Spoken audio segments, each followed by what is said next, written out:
Let's see. Good morning, everyone, and welcome to City Hall. What a lovely audience we have today, and this is in celebration a day late of Councilwoman Olivia Diaz's birthday.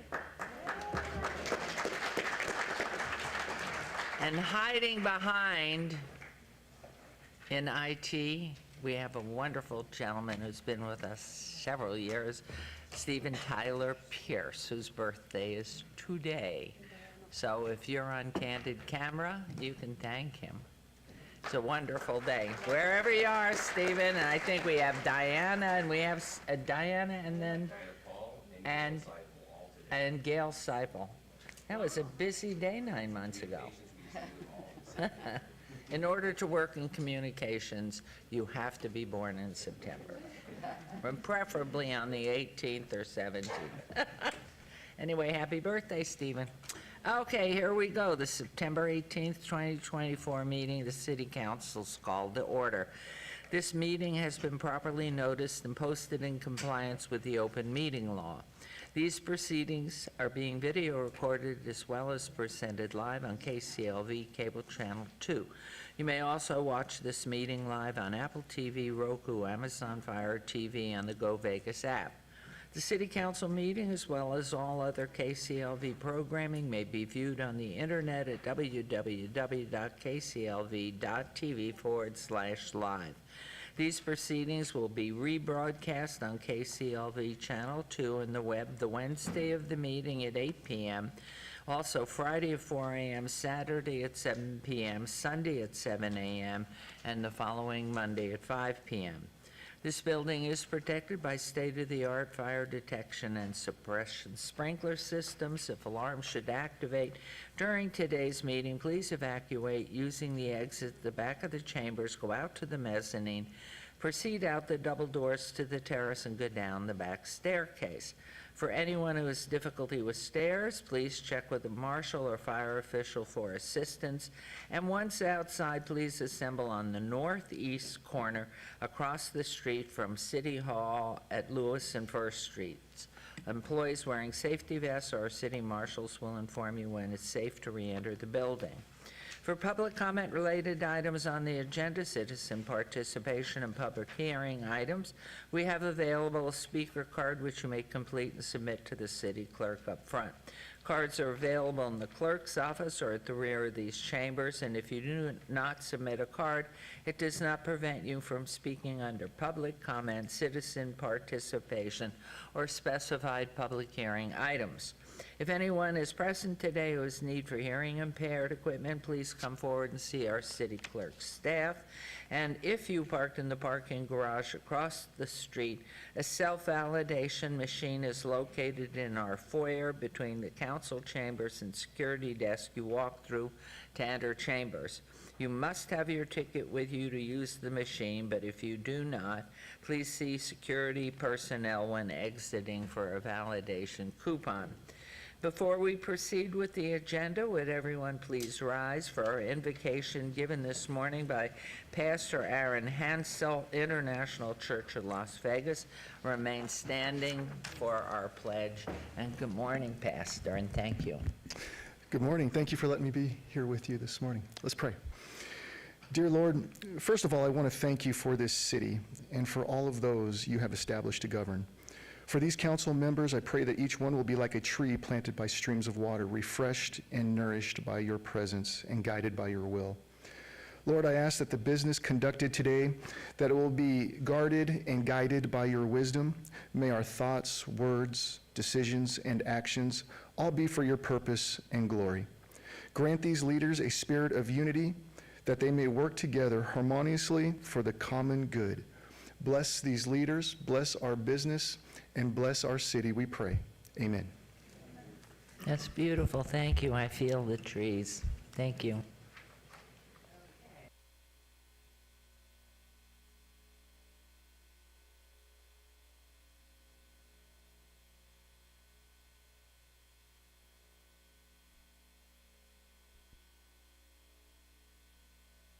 And here we come for our ceremonials.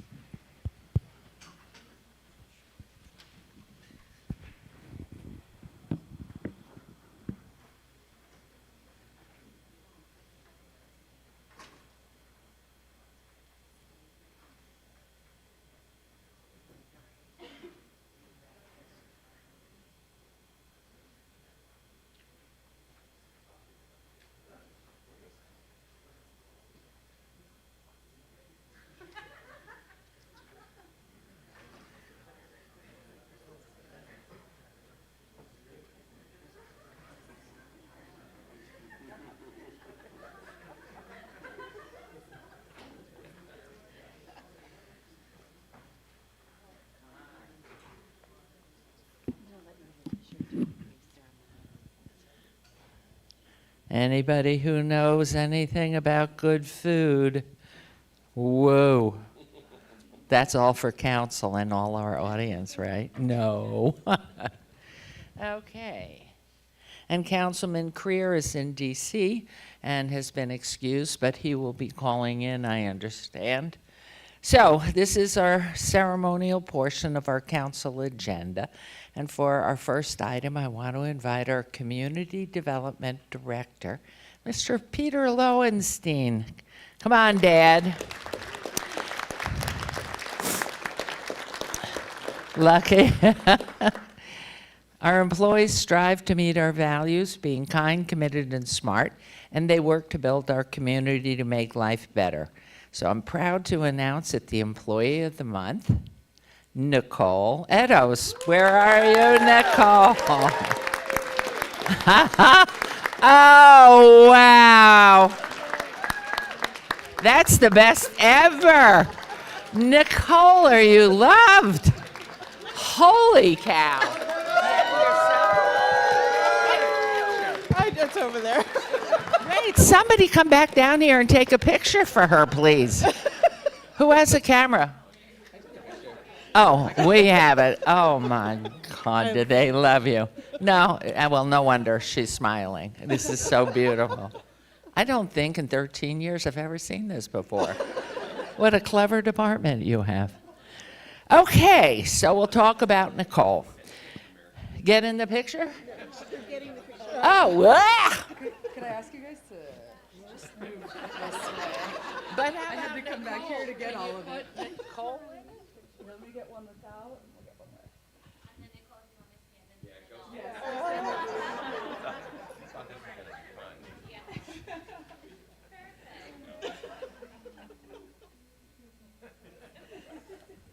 There's nothing like being in the city of Las Vegas. We are a team and a family of people. Awesome. Wonderful. Thank you guys. Awesome. Okay. Thank you, each of you. Okay, Nicole serves as our Community Development Coordinator and has been with the city. Oh my, you came in just at the end of Oscar. Then you got the better mayor, me. He was always in trouble. She started in 2010? Actually, I started in 2006 as an intern, and then I was riffed in 2010. Okay, see, there we are. And then I was brought back in 2013, so for math's sake, they just kind of condense it and adjusted my start date. Better to be truthful. I like truth, especially in this day and age, watching TV and all the ads. Stay with the truth. Here in the city of Las Vegas, we have many projects in various stages of development. Some will be developed and some won't. But Nicole is on top of them all, ensuring that our processes are smooth and that development can thrive in our city. Nicole's always a calming influence, except amongst her team. I can tell that's not quite true, in what can be a stressful environment, and she's incredibly responsive to the total community. Nicole fields questions and comments from the public on a regular basis and is always so professional and kind. The team in community development knows Nicole as a problem solver, as oftentimes development projects are large and may require input from multiple departments. She is the one always at the forefront of the projects, ensuring that the city staff is working together to be responsive and get our projects moving forward. So, Nicole, thank you for all that you do to serve our community, and I want to present you, Mayor Pro Tem, you are the presenter, please, as our Employee of the Month, and I'm going to slide this way so you can get closer to Mayor Pro Tem, who's not putting his fingers on the glass for the first time. We have a fingerprint-free. Okay. And I think before we give you the mic in front of your adoring audience, we are going to give it to our adoring Peter Lowenstein. Thank you, Madam Mayor. I appreciate the promotion. We'll let Seth know when he returns back from D.C. what's going on. You should never leave City Hall. All right. So once again, I want to thank the mayor and the council and the Employee Recognition Committee for all the acknowledgements to the Community Development Department and for Nicole. With that, we do a lot of substantial work behind the scenes to achieve the city's goals of building a community to make life better. And in doing so, that starts with the entitlement process and then carries through the permitting and into actually inspections, and which we see a theme in our Employee of the Month recognitions. We had Brad Elliott on the permitting side and then Trevor doing the fire inspections. So we're continuing that trend, and we appreciate the acknowledgement for that. I would say that Nicole consistently puts in extra effort to make sure the city's land use entitlement process runs smoothly by making herself available both to the planning commissioners and to the city council offices consistently, and the members of her team, and mentoring our newest members of our team in that process, as well as taking on extra roles and responsibilities as needed for that. She is a very caring individual, both at the office and outside the office. We sometimes refer to our chaos or organized chaos in the office as wrangling cats or herding cats. And so, well, Nicole does that figuratively in the office. Outside of the office, she literally does that. So I'll let her speak to that if she would wants to. She is a highly respected member of our community development management team and a rising leader here at the City of Las Vegas. We thank her and congratulate her. Thank you. All right. If you're adoring. For clarification, the cats found me, and I'm just trying to get them spayed so I don't have any more. First and foremost, I need to thank all of you guys that I work with every day. Some of you I even went to college with. You're more of a family to me than just coworkers, and work is work, but you guys are the reason why I come every day. It makes such a big difference to work with such a great group of people, and I really genuinely love all of you, and I hope that I do leave this place better, and I hope that you all know that I'm always here for anything that anybody needs. And I appreciate this. I'm really embarrassed by all the attention. But I really appreciate it, and I guess that's it. Thank you. How many cats do you have? How many cats do you have? I found mom and dad, and they've had about 4 or 5 kittens. So You kept them all? No, they're outside. They're outside. Yes, And but I do have a trap. how about spaying or Yes, I'm something taking them else? down to get spayed and neutered because I have dogs, so I can't, but I don't want any. I don't mind them. They've actually controlled the rat problem in my neighborhood. But I do want to get them spayed and neutered so we don't have any more. Oh, and they're so cute when they're little, I'll tell you. All right, let's get a picture up front. And congratulations, this is beautiful. Okay, so we'll put you right in front of the, because we got that big sign. Oh. Thank you, Mr. Lowenstein.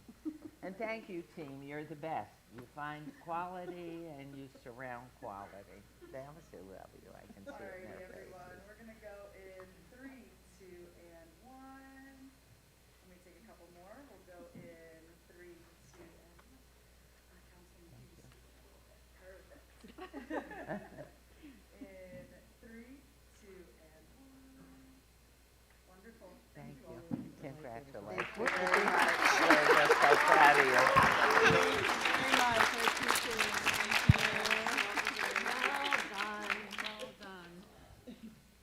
And of course, your name, much to the chagrin of Zach Bucher, who wanted to keep his name up there forever. He's coming down, you're going up. So we wish you the best. We're so grateful to you for staying this long. Stay on. You've got at least another 20 years, yes. Okay. Okay. Good luck to you. Thank you. Okay, whose notes are these? Mine. Oh, and boy, she's very young. Her print's this big. Mine's this big. Okay, Councilwoman Bruni is wonderful, and this next event is hers. Thank you. And let me go around Okay. you over there. All right. Good morning, everyone. Just over 1 year ago, I sat down with Captain Raul Rodriguez, who was the captain of the Northwest Area Command at the time, for our regular quarterly meeting. During the meeting, we quickly moved to discussion of a couple of high-profile criminal and homicide cases that had attracted local media attention and, more importantly, had raised concerns among my Ward 6 residents about safety in our community. One case involved a series of home break-ins and burglaries in the Northwest, one of which involved a woman held at gunpoint in her home with her 2 granddaughters present.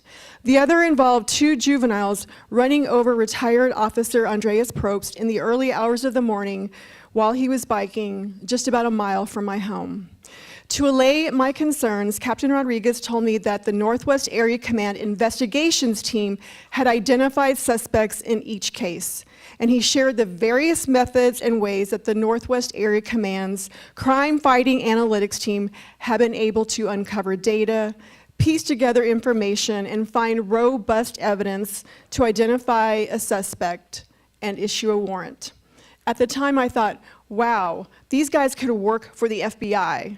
And then I thought, actually, the FBI would be really lucky to have them. Just to provide a couple of additional examples to illustrate the amazing talent of this group of men and women. On August 14, 2023, a burglary occurred at the Sky Zone Trampoline Park and an ATM was stolen. The suspect attempted to cover his tracks by cleaning the scene with bleach. The case was assigned to the Northwest Area Command Patrol Investigation Squad, Northwest 29, to follow up. Despite having no usable video surveillance and limited leads in general, detectives were able to obtain DNA evidence, track down the suspect, and make an arrest. A few months ago in July, the Northwest Area Command Flex Team was assisting the Northwest Area Command Patrol Investigation Squad with a rash of storage unit burglaries in the area of Wallapai and 215. Through their surveillance and investigative efforts, they cultivated a confidential informant, which led to the residence of the primary suspect. A search warrant was issued, and a literal truckload of stolen property was recovered. Northwest Area Command Patrol Investigations and Flex detectives spent days cataloging and returning property to victims, and several arrests were made. While these are just a couple of examples, the data backs up the skill and dedication of the Northwest Area Command's crime-fighting analytics teams. The analytic teams are comprised of an investigations team with 4 sergeants and 17 detectives, and a flex team with 1 sergeant and 7 flex detectives, all of whom work to solve crimes through data and research. To date this year, Northwest Area Command's crime-fighting analytics teams have been assigned more than 2,000 cases, using all methods and tactics available to them to solve the crimes. And their incredible skill, these combined teams have issued 203 arrest warrants and have made 189 arrests this year alone. Even more impressive is the fact that Northwest Area Command's crime-fighting analytics teams' solve rate for aggressive assault, aggravated assaults, is about 76%, which is almost double the national average.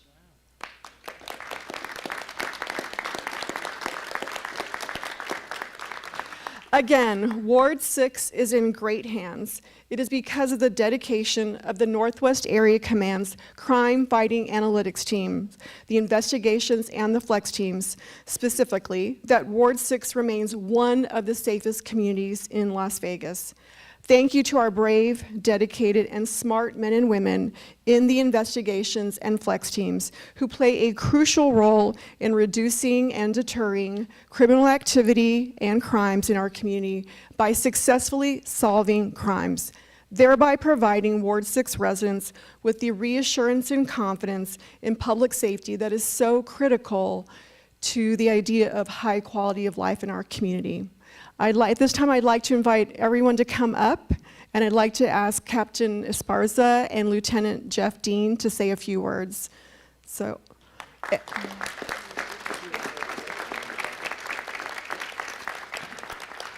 I do have a proclamation which I'll read as you all are coming up. Thanks, Councilman. Yeah, it's a big group. Who's doing the work now?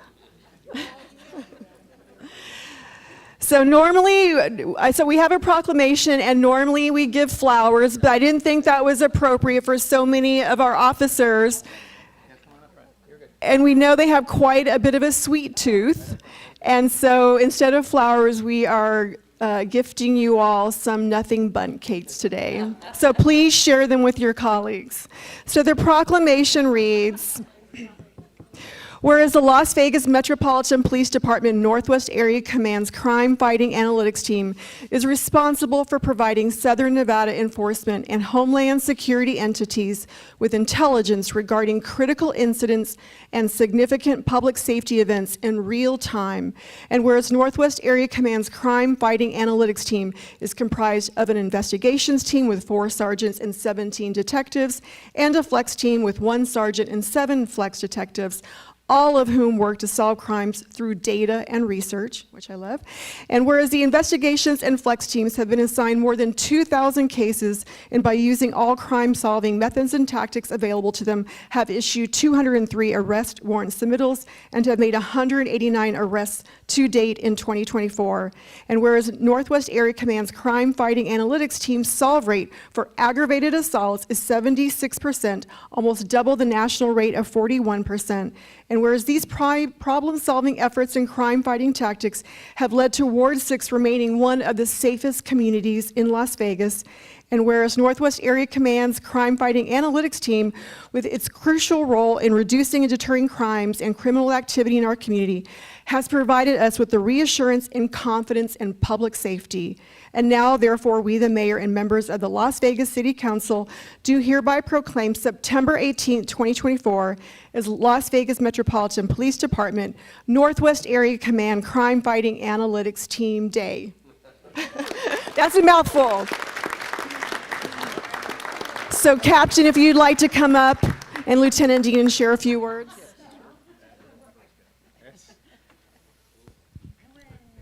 Well, thank you so much, Councilwoman Bruni, council members, and Madam, our best mayor in the city of Las Vegas, right?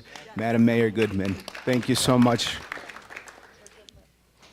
It's with great honor to stand up here this morning for this recognition of these fantastic human beings that you see in front of you today. One of our sheriff's top priorities when he took office was to inject humanity in all that we do. And today, I can assure you that each case that comes across my detective's desk, they are injecting that humanity. Because behind every case, there is a life, there is a human being. And we at Northwest Area Command, we take that personal. Because we want to bring that solace. We want to bring that closure, and we want to bring that justice to those innocent victims.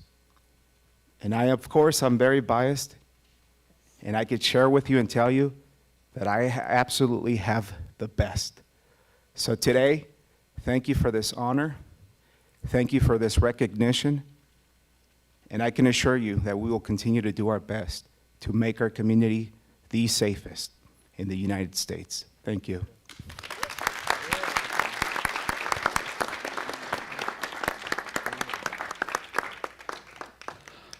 Hello, everyone. My name is Lieutenant Jeff Dean. I did oversee the Northwest Investigations Team. I just recently transferred. However, I have worked at the Northwest Area Command since December of 2022, and I've worked hand in hand with all these men and women you see before you, and a few of our team members who aren't here right now. And it's been an absolute honor to lead them. I will say this, that most of these folks, including myself, live in the Northwest Area Command, so we have automatic buy-in and a dedication to that community that we live in and serve. And I'll say this team of folks you see before you, they deserve every bit of this honor. They work through the weekends, through the holidays, through family events. Crime doesn't take a break. They're often coming out in the middle of the night to begin these investigations, and they continue to work through these until their leads are exhausted. So I'll keep it short and sweet. I just want to say that it was an absolute honor having been the leader of this group of fantastic investigators, and I consider it to be one of my greatest honors in my career. And I'd like to thank Councilwoman Bruni for recognizing them for all their hard work, because they certainly deserve it, and also the mayor and the rest of the council for allowing them to be recognized here today. So thank you all very much, and can I get a round of applause for this great team, because they deserve every bit of it. Don't go too far. Could you go back to the podium, please, and tell all the young people that are watching, what's the pathway to becoming one of your team? Education, whatever. Well, it all starts with education to become a Metro Police Detective. So anyone out there who's interested or knows people who are interested, obviously becoming everyone here starts in patrol. It's the backbone of the department. You learn how to be a police officer from the ground up. The Las Vegas Metropolitan Police Department provides outstanding training and mentorship programs to counsel our young officers out on the street to become the next generation of detectives. And once you become on Metro, there are a plethora of investigative opportunities. So if anyone's, we're always recruiting. So if anyone knows somebody who would like to be a detective, send them to our website, protectthecity.com. About how many years would it take? So generally speaking, you can see people moving into investigative roles from patrol, and it depends on the assignment, anywhere between 4 to 5 years. They can start moving into investigative roles. They can move into our flex teams usually within a few years if they're a dedicated officer, and the flex teams get them a lot of great experience to move into official investigations roles. And the minimum educational requirement, high school, GED? High school and GED is the minimum education requirement. However, we always encourage college education as well. So, but the minimum requirements are high school diploma, GED, and we train you from there. Stay at school. Say no to drugs. Thank you, Thank you. Councilwoman All Newcomb. right, let's take a picture. All right, we'll take a picture now, yeah? Oh, yeah, so we'll go up there in We'll front of. bundle in, bunch Okay, in. and you get, where's your plaque? You want to take your plaque yeah. with you? Okay. Whoops. I bend over, but I'm not sure I get back up. So who gets the cakes? Which way? You're all going back with me. Okay. Okay, you have to come up. He wants, well, this is Ward 6. So thank you all. Giving you a window, how's that?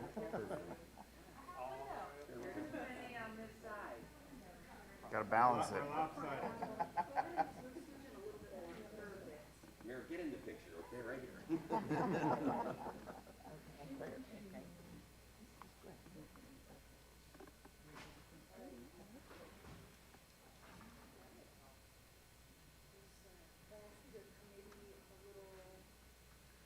Come on, Chambliss.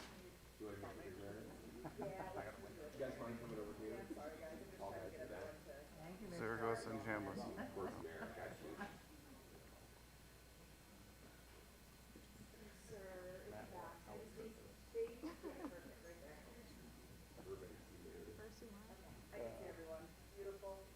Alrighty, we're gonna take a bunch. We'll go in 3, 2, and 1. Alright, I'm gonna take some more. We'll go in 3, 2, and 1. Alright, one more round. We'll go in 3, 2, and 1. Thank you so much, everyone. Thank you all. Stay safe. Take care of each other. Thank you all. Don't forget your bunch. Oh, your cake. Yeah, Sweet don't forget the cherry. Cavities getting filled are not on us. You're on your own. Thank you.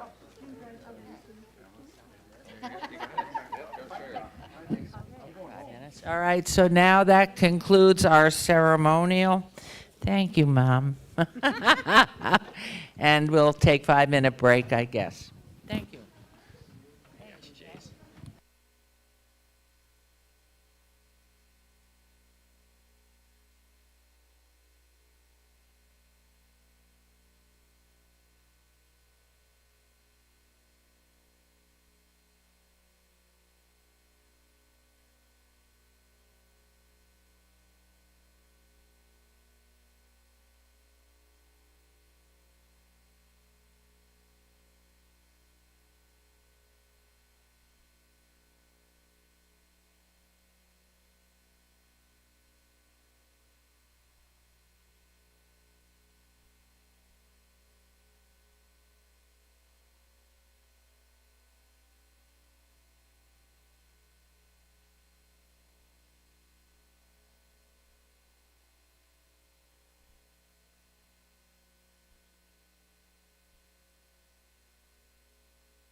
Cedric. Has joined.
Councilman Creer, we're just checking to make sure you're on the air. I'm on. Thanks. Thank you.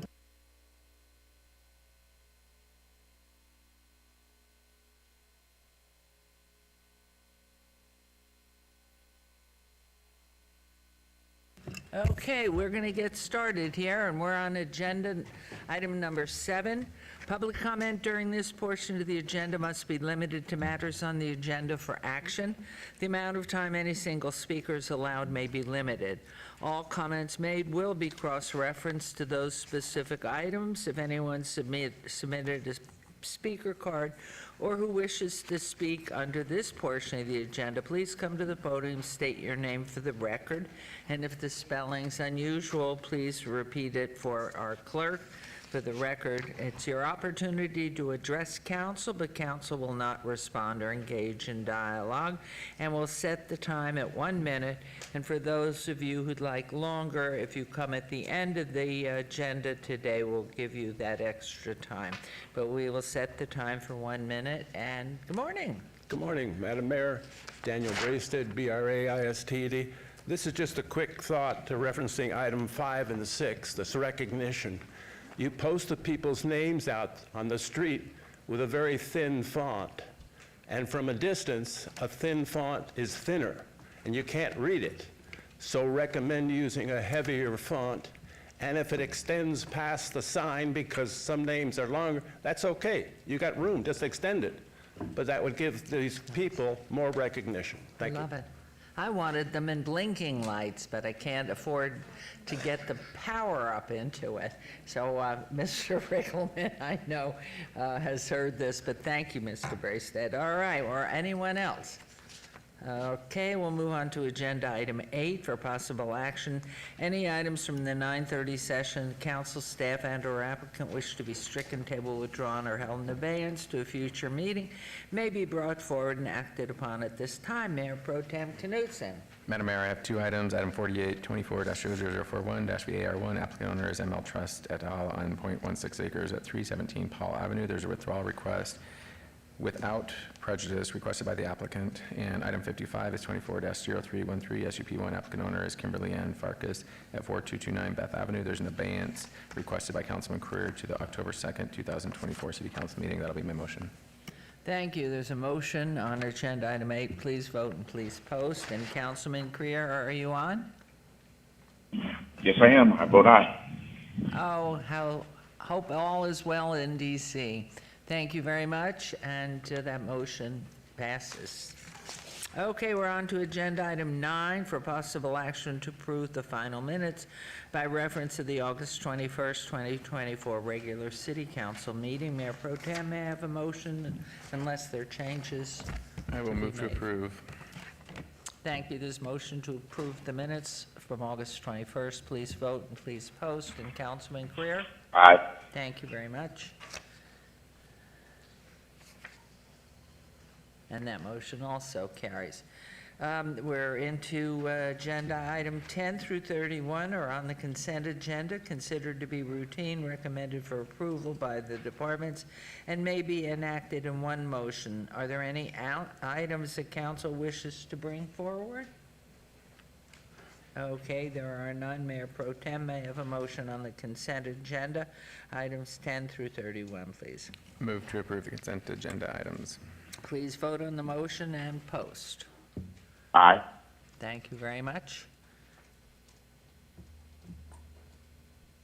And the motion carries. And we are into administrative at this point, and this is item 32. Wrong, I missed 31. Good girl. Oh, of course, we have a very special guest this morning. We are pulling forward agenda item 59, and this is a report by former Governor Brian Sandoval, our president of University of Nevada, Reno, regarding the university's partnerships and impact in Southern Nevada. So, Governor, Mr. President, please come forward. And I'll let you introduce anyone who is accompanying you. Is that gorgeous? Look at that picture. Beautiful. Good morning, Madam morning, Mayor. I have the Ms. great B. pleasure of introducing You someone who forgot your needs name. no introduction. Your name. Oh, I'm sorry, Sabra Newby, for the record. Brian Sandoval, president of the University of Nevada, Reno, is a distinguished leader with a career spanning public service and education. Formerly a federal judge and the governor of Nevada, he now guides UNR in its mission to enhance education and research across the state. Today, he will share his insights into the university's recent activities and its growing impact on Southern Nevada. Take it away. Thank you. Oh, welcome, Governor. I'm asked all the time, you had a life permanent judgeship. He was a federal judge, you heard Ms. Newby say that, and he chose to run the state first, and the pathway, they're interested. What made you take that pathway as you make your report? I've been asked so many times. Well, Madam Mayor, Mayor Pro Tem, members of the City Council, for the record, Brian Sandoval, President of the University of Nevada, Reno. And Madam Mayor, thank you for the question. I get asked that often. And, you know, I tell the story about my dad when I decided to step down. And my dad was kind of old school. He said, "Why would you give up a lifetime appointment?" And I said to him, "Well, Dad, I'm going to run for governor. It's not like I'm joining the circus." And my dad said, "You are joining the circus." But in any event, to be responsive to your question, Madam Mayor, is like all of you, I have a very deep-seated love of our state and our communities, and particularly for the residents of the state of Nevada. And if you recall, in 2011, we were experiencing the worst recession in the history of our state. You know, hundreds of thousands of people out of work. The state was in a horrible, horrible place.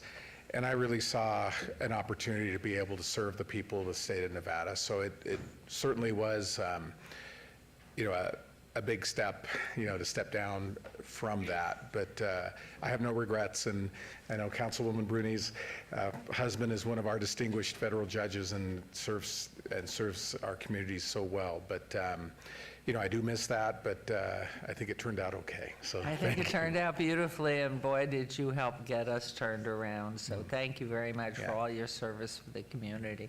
So the floor is yours. I'll be quiet. Thank you. No, thank you, Madam Mayor. And before I proceed, I wish Nicole was still in chambers, because coming here, I just overwhelmed and impressed with what you've all been able to accomplish in this arts district and throughout the community. I think you really deserve congratulations for what you've done, because again, if you had come here 10, 15 years ago and see what it is now, that's something to really be proud of. And this is certainly one of the great communities, not just in the state, but in the country and in the world. So I am really wanted to offer my heartfelt congratulations for that, and also acknowledge those detectives that were here from Northwest Command. And like all of you, I'm very grateful for the men and women who are willing to put their lives on the line to protect all of us. So we owe a deep, deep debt of gratitude to all of them. Thank you. Yeah. Thank you. So thank you. And so I wanted, Mayor Pro Tem, I want to thank you for the invitation to attend today and talk a little bit about the University of Nevada, Reno and its presence in Clark County in Southern Nevada.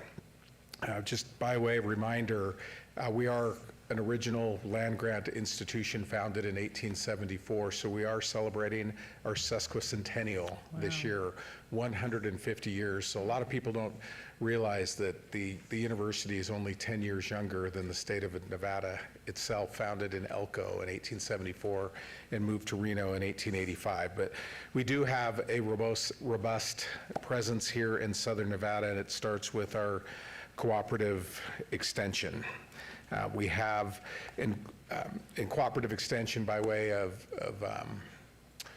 explanation, as part of our university's mission, it's housed within our College of Agriculture, Biotechnology, and Natural Resources, and there is a presence in all 17 counties in the state of Nevada, and they serve children, families, and industry and agriculture in each and every one of those counties. But specifically here in Clark County, there are 6 offices, 6 research and demonstration gardens, serve over 38,000 youth. I mean, think about that, 38,000 youth through the 4-H youth development and nutrition education. We're very proud of that and the difference that has made.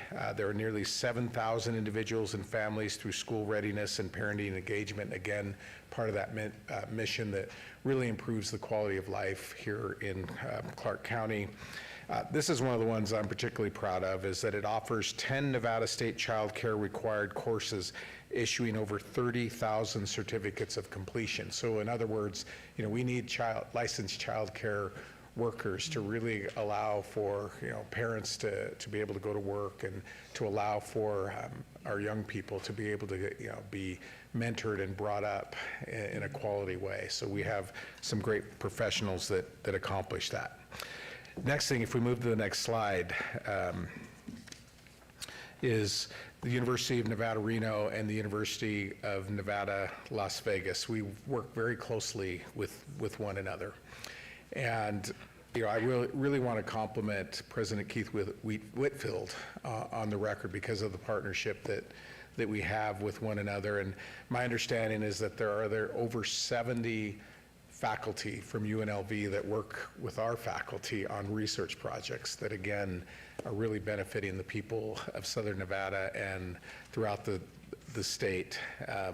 We also have, you may or not know, or you likely know, that there are thousands of residents here who graduated from the University of Nevada, Reno, and at any given time, 1/3, oh, we have one right here, 1/3 of our student body comes from Clark County, and very proud of that. We also work together, a partnership with UNLV, the Center for Urban Water Conservation. So that is something, again, that we're incredibly proud of, and an issue that is at the forefront here in Southern Nevada and throughout the state. The next slide, please. So our collegiate academies, and Madam Mayor, we talked a little bit about that. So one of the things that I wanted to accomplish as governor, Nevada had one of the lowest college attainment rates in the country. It was less than 50% of our high school graduates that would go on to college. And so one of the, some legislation that we passed required each of the institutions throughout the state of Nevada to reach an agreement with all of the school districts throughout the state to provide for what's called dual credit. In other words, where the students could take university courses while they're still in high school. So we had done a little bit about that.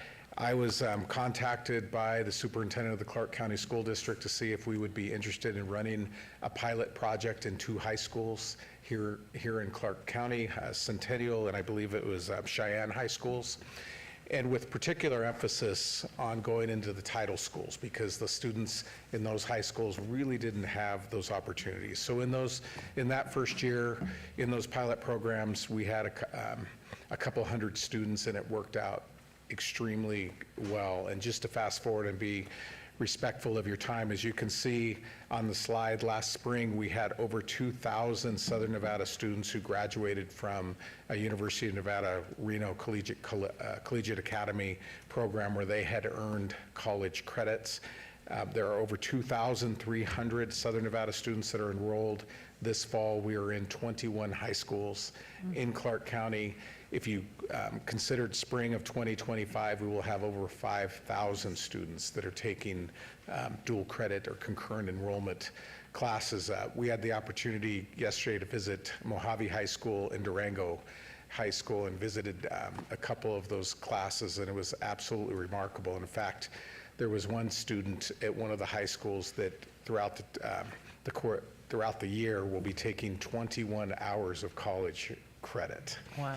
And so, obviously, and Madam Mayor, you asked me to let you know, it's really a great partnership with the Clark County School District, but you asked how much does this cost? And the cost for the course is $75 for the entire class, which is obviously reasonable.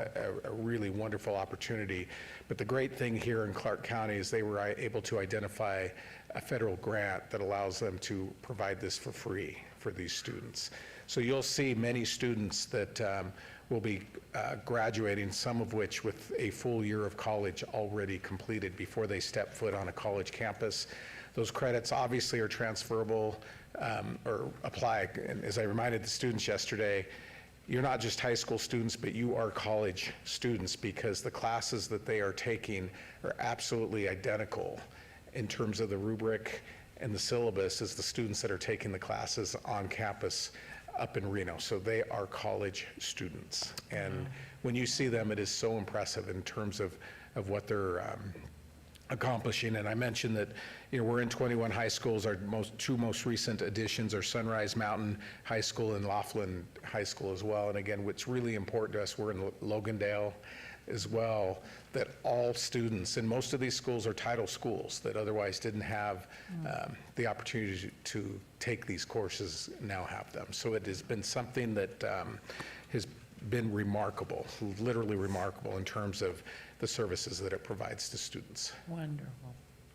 So moving on in the final slide, and I mentioned that our university is celebrating its sesquicentennial, and the state celebrated its sesquicentennial in 2014. Now in 2024, we have had a series of events, lectures on campus, student celebrations, speakers.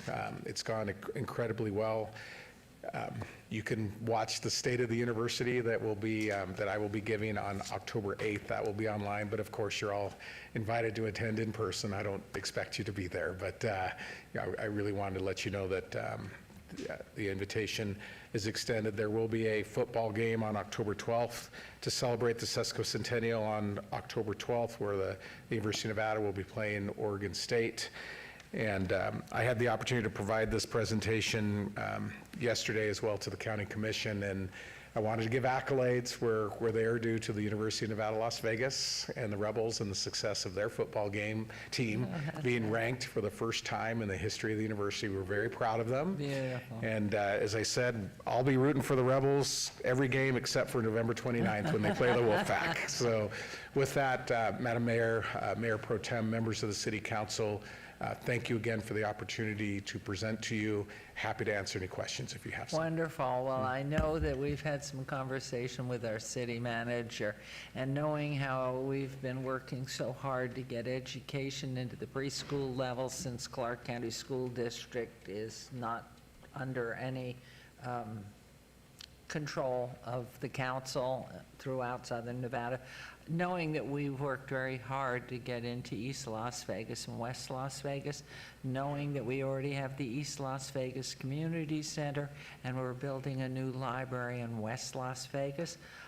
Just a suggestion to look in the future to maybe hold a period of classes in those two locales so that the people that live there don't have to travel so far to avail themselves of one of these less costly educational programs. I think it's so important to get education directly into the communities, certainly those who live in a more affluent area and have good employment that they can afford to travel.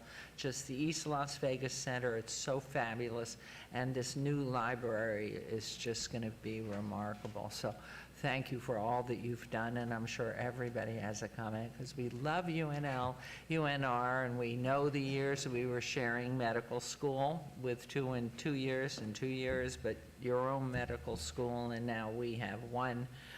It's only better for all the young people and older people that want to go back and go to medical school. So with that, let me, okay, we'll start down here with recognition of our UNR alum. What year? What year did you graduate? 1999. Okay. 99, just yesterday.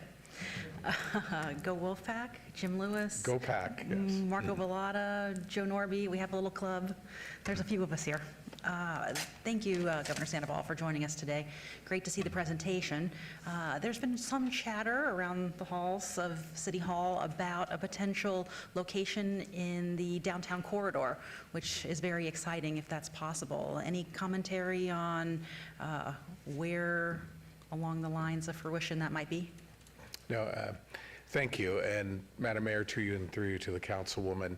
We are excited to partner in all ways possible. And we were just having this conversation this morning, and I was asking the very same question as to where we are. But similar to what you said, Madam Mayor, I mean, we really want to serve the residents throughout the state of Nevada and provide students, young people, and adults with opportunities they may not otherwise have. And through our cooperative extension, as I mentioned in my presentation, we are serving tens of thousands of residents here in Southern Nevada, and now thousands of students. So certainly, we would love to partner with you and have a presence on this campus, and look forward to the conversations ahead. Thank you. Thank you. Councilwoman, birthday girl yesterday? Thank you, Madam Mayor. The governor and I had the pleasure of serving with each other, former Assemblywoman, him a former governor, and I started my assembly role when he was newly elected governor, so it was interesting. We kind of got our launch there. So go back that way, but I wanted to say I was super impressed when we ran across each other this past summer at Matter Academy's graduation, and the dual enrollment of students now being able to get college credit is so amazing, and it's going where families really need that cost savings to them, because financially it is very difficult for some families to make those college payments or even arrangements for their kids to attend. And I love that we're starting to plant that seed earlier in our children, and once they know they have an AA or almost half of a bachelor's degree, I think it makes that transition, if you're a first-time college student, a lot easier. So I just wanted to sing praises, and I also wanted to say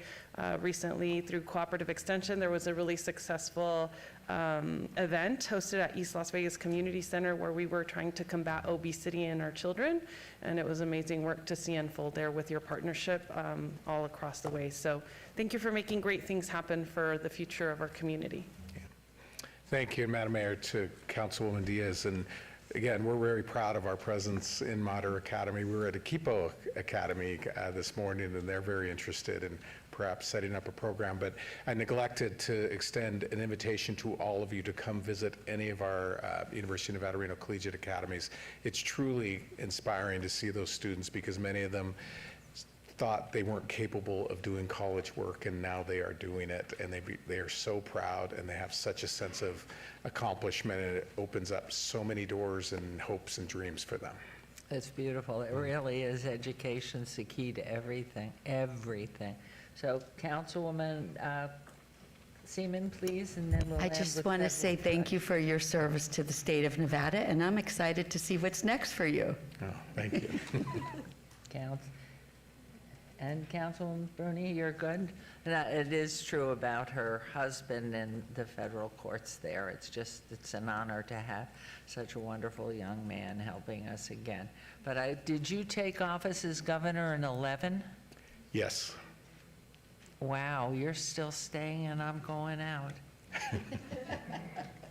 I'm not sure that's fair. But anyway, you've done a beautiful, beautiful job, and I know the passion here with our city manager and team. Just hopefully, as we go forward in these next years to come, the presence is real here, because it is true. And knowing from my grandchildren, the costs, when I went to college, it was $3,000 a year. And that was private education too. And when you look at the astronomical cost of it, for many it may take more than the conventional 2 years, 4 years, 8 years. It may stretch on, but accumulating those credits is so critical, and the fact that they maybe could even get payment reimbursement or get some help up front is beautiful. We thank you for all that you're doing for our state, and we're all just hoping and praying. Can you make any comment to any progress? No Madam time Mayor, like the present. Madam Mayor, City Manager Mike Jansen, what I would say is that following council's focused efforts on the importance of higher education in our community, certainly throughout the entire Southern Nevada, our city manager's office and team has been working diligently to work and meet with all of the leadership at all of our higher education institutions just to reinforce your priorities as it relates to higher education, but also how we'd like to look for those opportunities to partner on bringing more higher education to our city. And as you know from some of our prior meetings, we've made great progress, and certainly look forward to working with President Sandoval and his team for those same opportunities. Well, and thank you, Mr. City Manager, and I have purposely saved for our Mayor Pro Tem, who's so critically involved in healthcare and so many things, and the educational component, dad of 2 who are progressing so quickly. But if you would, any comments, questions for the governor, the president? Thank you. Thank you, Madam Mayor, and I appreciate you being here. I just wanted, for the rest of this council, I just wanted to let you know some of the things that I've been working on is, in my world in the medical district, I really put a lot of energy into 2 of our priorities, which is diversify the economy and improve healthcare. And the more I got involved, the more I realized we could not do it without higher education partners. So the last several years, I've been really focusing in on developing that relationship with UNLV. I'm on the search committee now for the president of CSN, and an opportunity presented itself to talk about children's mental health care, and this is where the relationship with UNR, I think, has a lot of potential right now. And so in the conversations, and Mr. Flores is sitting in the audience, we talked about developing micro-credentials around children's mental health care. UNLV is actively working on a full-on undergraduate program around children's mental health care, and I know NSU is actively working on programs that kind of wrap around children and provide that workforce pipeline that is critical in improving healthcare and diversifying the economy. And so as we think through the opportunities for biomedical research, which I think is absolutely critical for healthcare to survive here in Southern Nevada, we have to have lab space, we have to have biomedical research.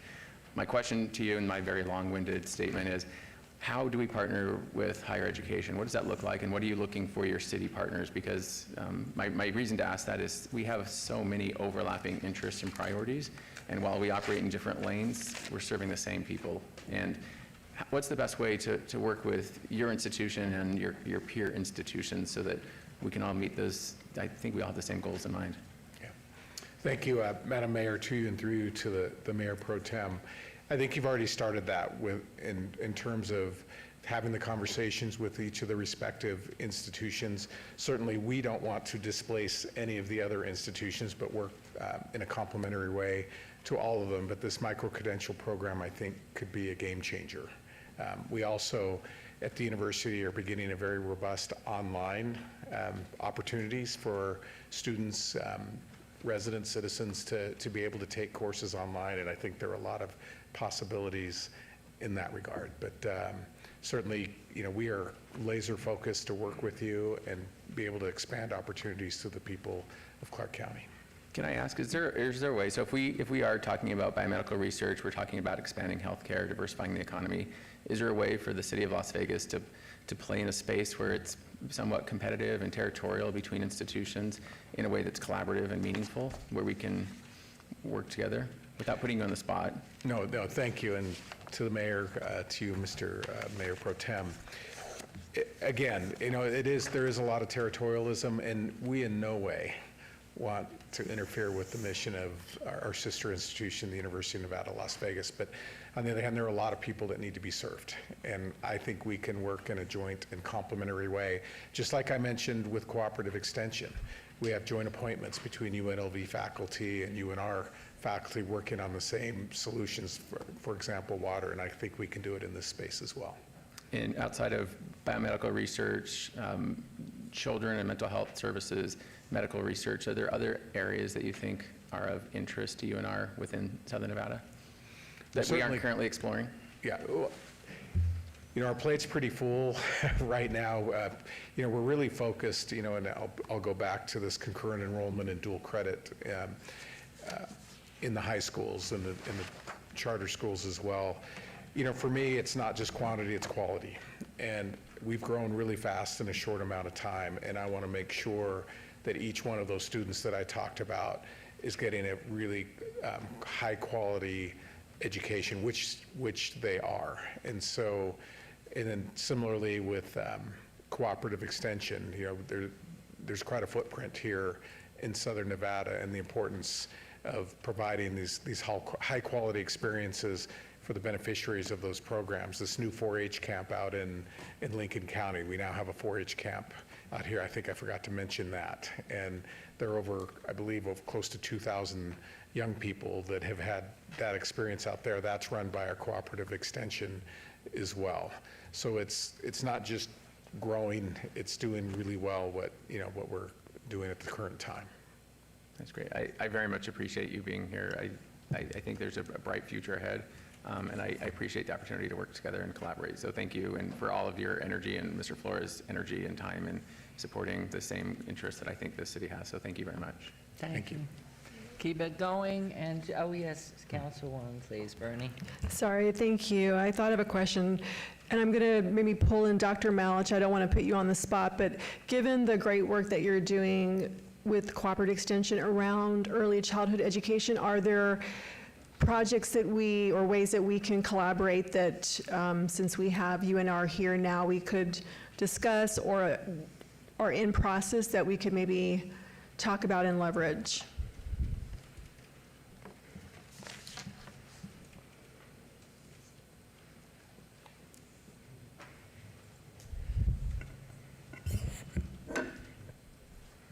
No, you turn there. Councilwoman Bruni, Mayor, City Council, Tammy Malich, Department of Youth Development and Social Initiatives. For the record, yes, Mayor Pro Tem and I met with Cooperative Extension, goodness, several months back. They are working with our preschool programs right now.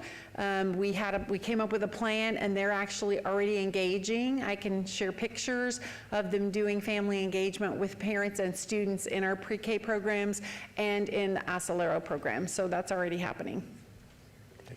Thank you for that. Thank you. It's exciting. Education and research is where it's at. We wish you the best. We congratulate you in the many ways you've always affected the community as a whole of the state, and we thank you so much. Thank you. It's a great honor. Go forward and privilege. multiply, do more, more. Yeah, it is a great honor and privilege to be before you, and thank you for your public service. Thank you. Thank you. Travel safely. And this is a report only, so we will now move on to agenda item 32.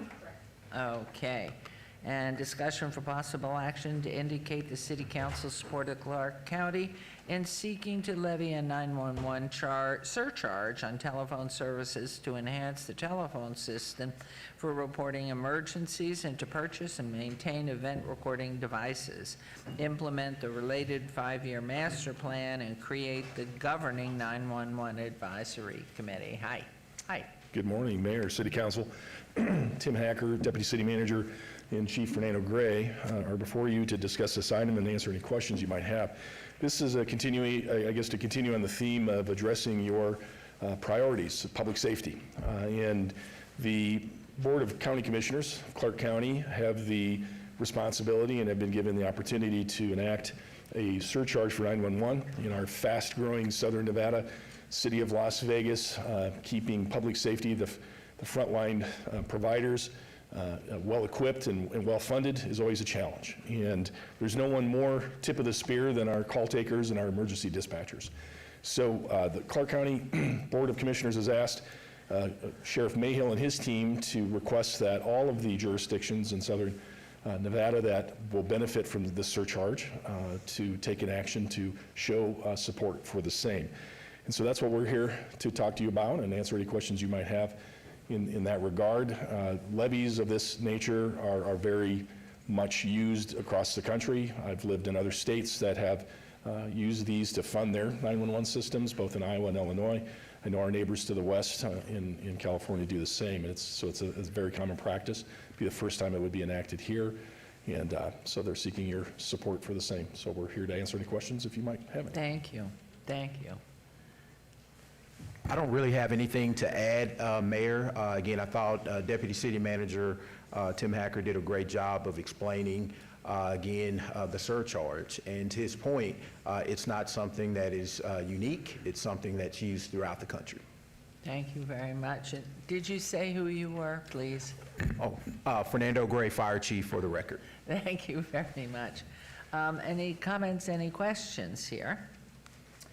Well, any comments? Then I will entertain a motion to, if you would, Mayor Pro Tem, approve this administrative. And the request is to approve a resolution that shows support. Right. If that's the request, it Yes. seems like it is, I will move to approve Thank you. and demonstrate support.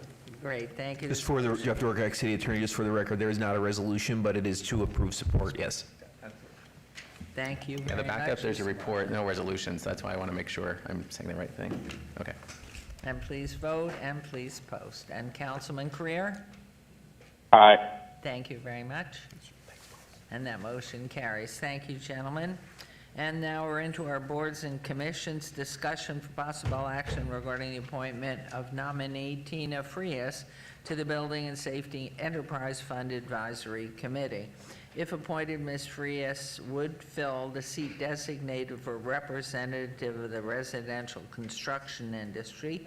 Ms. Frias has the recommendation from the Community Development Department, is eligible and wishes to be appointed. So without any comments, questions, I will approve to make the appointment. So would you please vote on agenda item 33, and Ms. Frias, who we appreciate, is hopefully. Aye. Thank you very much. And that motion carries. Thank you very much, and we're thrilled to have you, Ms. Frias. We're on to 34. Discussion for possible action regarding the reappointment of Mike Nolan and William Dwyer to the Downtown Design Review Committee. Mr. Nolan was originally appointed in 2009. Mr. Dwyer originally appointed in 2021. Both fill seats designated for a business owner appointed by the mayor. They are both eligible and wish to continue to serve, so therefore I will move to approve the reappointments, please. And if you would all vote on that motion of 34, and please post. And Councilman Creer? Aye. Thank you. And that motion carries. We'll move on to agenda item 35. Discussion for possible action regarding the reappointment of Nicole Graham to the Ward 1 seat of the Senior Citizens Advisory Board. Ms. Graham was originally appointed in 2023 to fill the remainder of an unexpired term. She's eligible and wishes to be reappointed. Mayor Pro Tem? Madam Mayor, Ms. Graham's an excellent addition to the city. I'm going to move to approve. Thank you. There's a motion on agenda item 35 to reappoint. Please vote. And Mr. Creer, Councilman Creer. Aye. Thank you. And please post. And that motion carries. We're on to agenda item 36, discussion for possible action regarding the reappointment of Jennifer Drum to the Ward 3 seat of the Senior Citizens Advisory Board. Ms. Drum was originally appointed in 2020 She is eligible and wishes to be reappointed, so Councilwoman Diaz, would you be kind enough to make the motion? I absolutely will, Madam Mayor. She's been a very dedicated advisory board member, so I'm going to move to approve the reappointment of Jennifer Drum to maintain her seat. Councilman Creer? Aye. Thank you, and would everyone please vote and post? And congratulations to you then. Everybody has been reappointed or newly appointed. Thank you very much. We'll move on to Agenda Item 37, recommending committee bills eligible for adoption at this meeting, Bill number 2024-26. And Councilwoman Seaman, I think you were on that, and if you would make that motion. Well, I will move to. 1 second, Jeff Dorcak, City Attorney, I got to go ahead and read it. Bill number 2024-26, an ordinance granting to Teleport Communications America LLC, a Delaware limited liability company authorized to do business in Nevada, a non-exclusive franchise for communication services, including broadband internet service and/or telecommunications service within the corporate limits of the City of Las Vegas, subject to and in accordance with that certain franchise agreement entered into between the City of Las Vegas and Teleport Communications America LLC, and providing for other related matters. Again, this is this is item number 37. And thank you very much. Would you please move on this? I will move to approve Bill number 2024-26. Thank you very much, Aye. unfortunately. And thank you, Councilman Creer. Mr. Knutson was in the Washington, D.C. area at the time of the recommendation, so normally I would have him make that recommendation. But there is a motion. Please vote and please post, and we always have Councilman Creer's. Motion carries. And we will now move on to Agenda Item 38, recommending committee bills eligible for adoption in a later meeting. And items number 38 and 39, bills number 2023, 28, and 2024, 27 will be heard at a later meeting. Do you need to read those? No, ma'am. Too bad. You read so quickly. I love to hear you slide along reading. All right, new bills. Bill number 40, and this is new bills. Item number 40 through 42, bills number 2242 through 29 through 31 will be heard at the recommending committee meeting on Monday, September 30th, 2024. City Attorney, please read these new bills. Yes, ma'am. Bill number 2024-29, an ordinance to amend LVMC Chapter 10.86 relating to camping, lodging, and similar activities in public rights-of-way to apply the general prohibitions throughout the city, update applicable enforcement and penalty provisions, and provide for other related matters. Bill number 2024-30, an ordinance to amend LVMC Title 10 to add a provision to prohibit unauthorized entry and other activity in proximity of railroad tracks and provide for other related matters. Bill number 2024-31, an ordinance to extend the boundaries of the city to particularly describe the land to be annexed, to make its inhabitants subject to the laws, obligations, and benefits of the city, and to provide for other related matters, 24-0343-ANX 1. Thank you very much. New bills 2024-29 through 31 are assigned to the September 30, 2024 recommending committee members.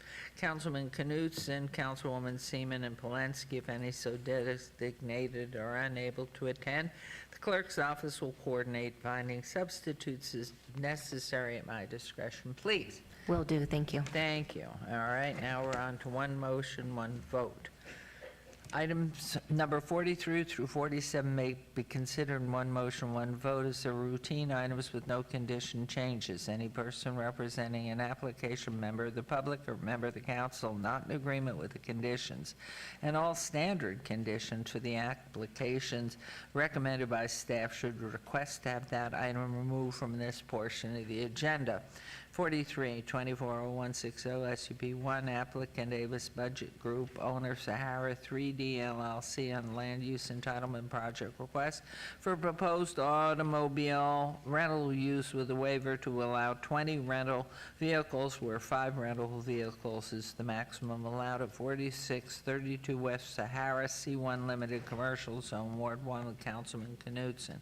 Number 44, 240257 SUP1, applicant Bon Appetit LLC, owner 1617 Decatur LLC, land use entitlement project request for proposed 7,595 square foot alcohol on-premise full use at 1617 South Decatur Boulevard, C1 Limited Commercial Zone, and that's with Mayor Pro Tem, Councilman of Ward 1, Councilman Knutson. Number 45, 240281 SUP1, applicant Kelly Thompson, owner Quail Pine LLC, following land use entitlement project request for proposed 1,560 square foot massage establishment use with a waiver to allow 105-foot distance separation from a parcel zoned for residential use where 400 feet is required, and to allow 0-foot distance separation from another massage establishment where 1,000 feet is required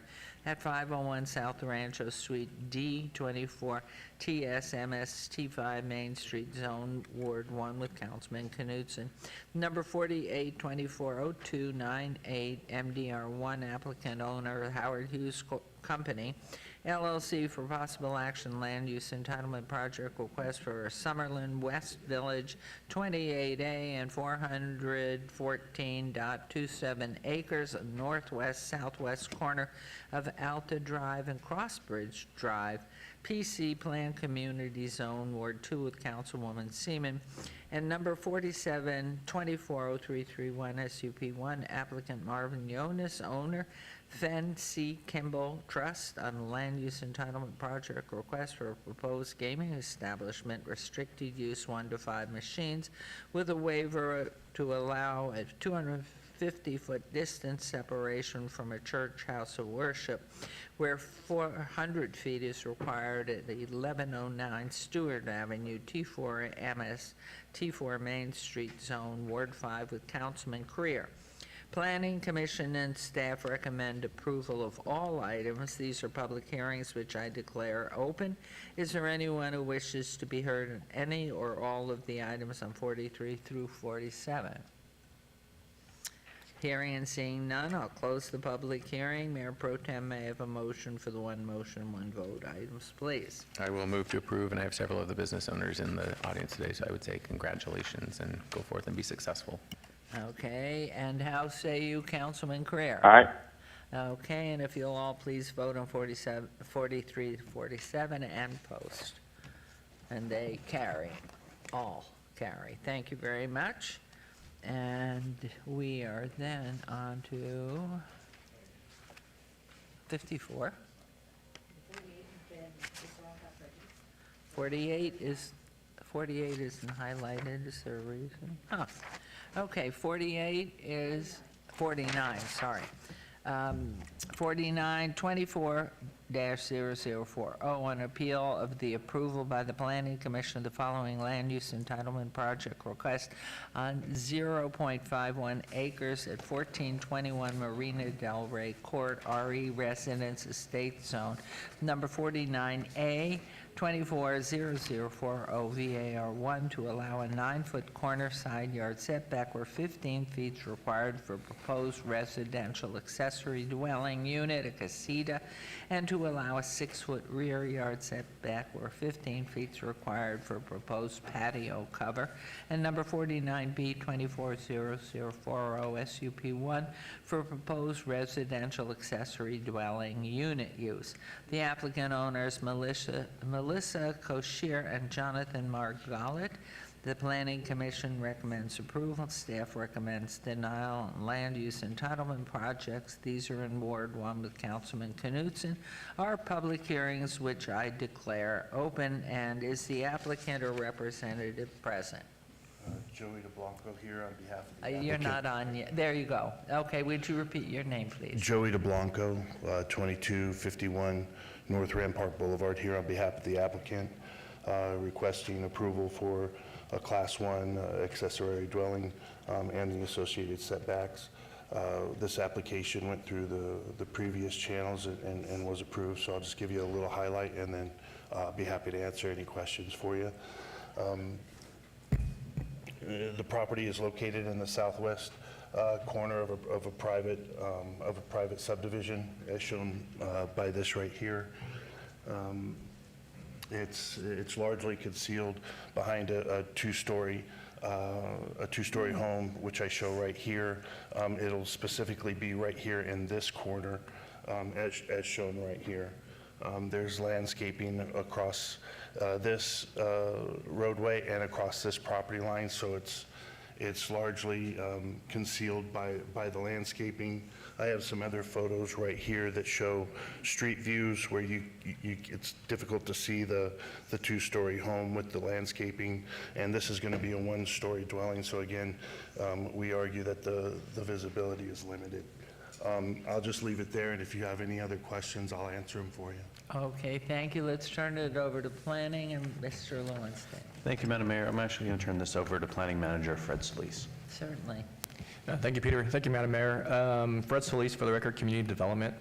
Madam Mayor, before you is an appeal of the Planning Commission's approval of a variance and special use permit for a proposed residential accessory dwelling unit. Staff presented to the Planning Commission and found the subject site to be not physically suitable for the accessory dwelling unit, as evidenced by the requested variance. In addition, there was no evidence of a unique or extraordinary circumstance related to the physical characteristics of the site. Staff found the hardship to be self-imposed and therefore recommended denial of the special use permit and associated variance. Staff still maintains that finding. Thank you. Thank you very much. This is a public hearing. Is there anyone who wishes to be heard on 49 and 49A and B? Please come forward and state your name for the record. I do want to put question, Mayor. And before you go off, yes, we have a question, first of all, from Councilman Knudsen, please. Mr. Solis, do you mind going over what the conditions were that the Planning Commission didn't put in that? Sure thing. Give me 1 second to pull them up. So for the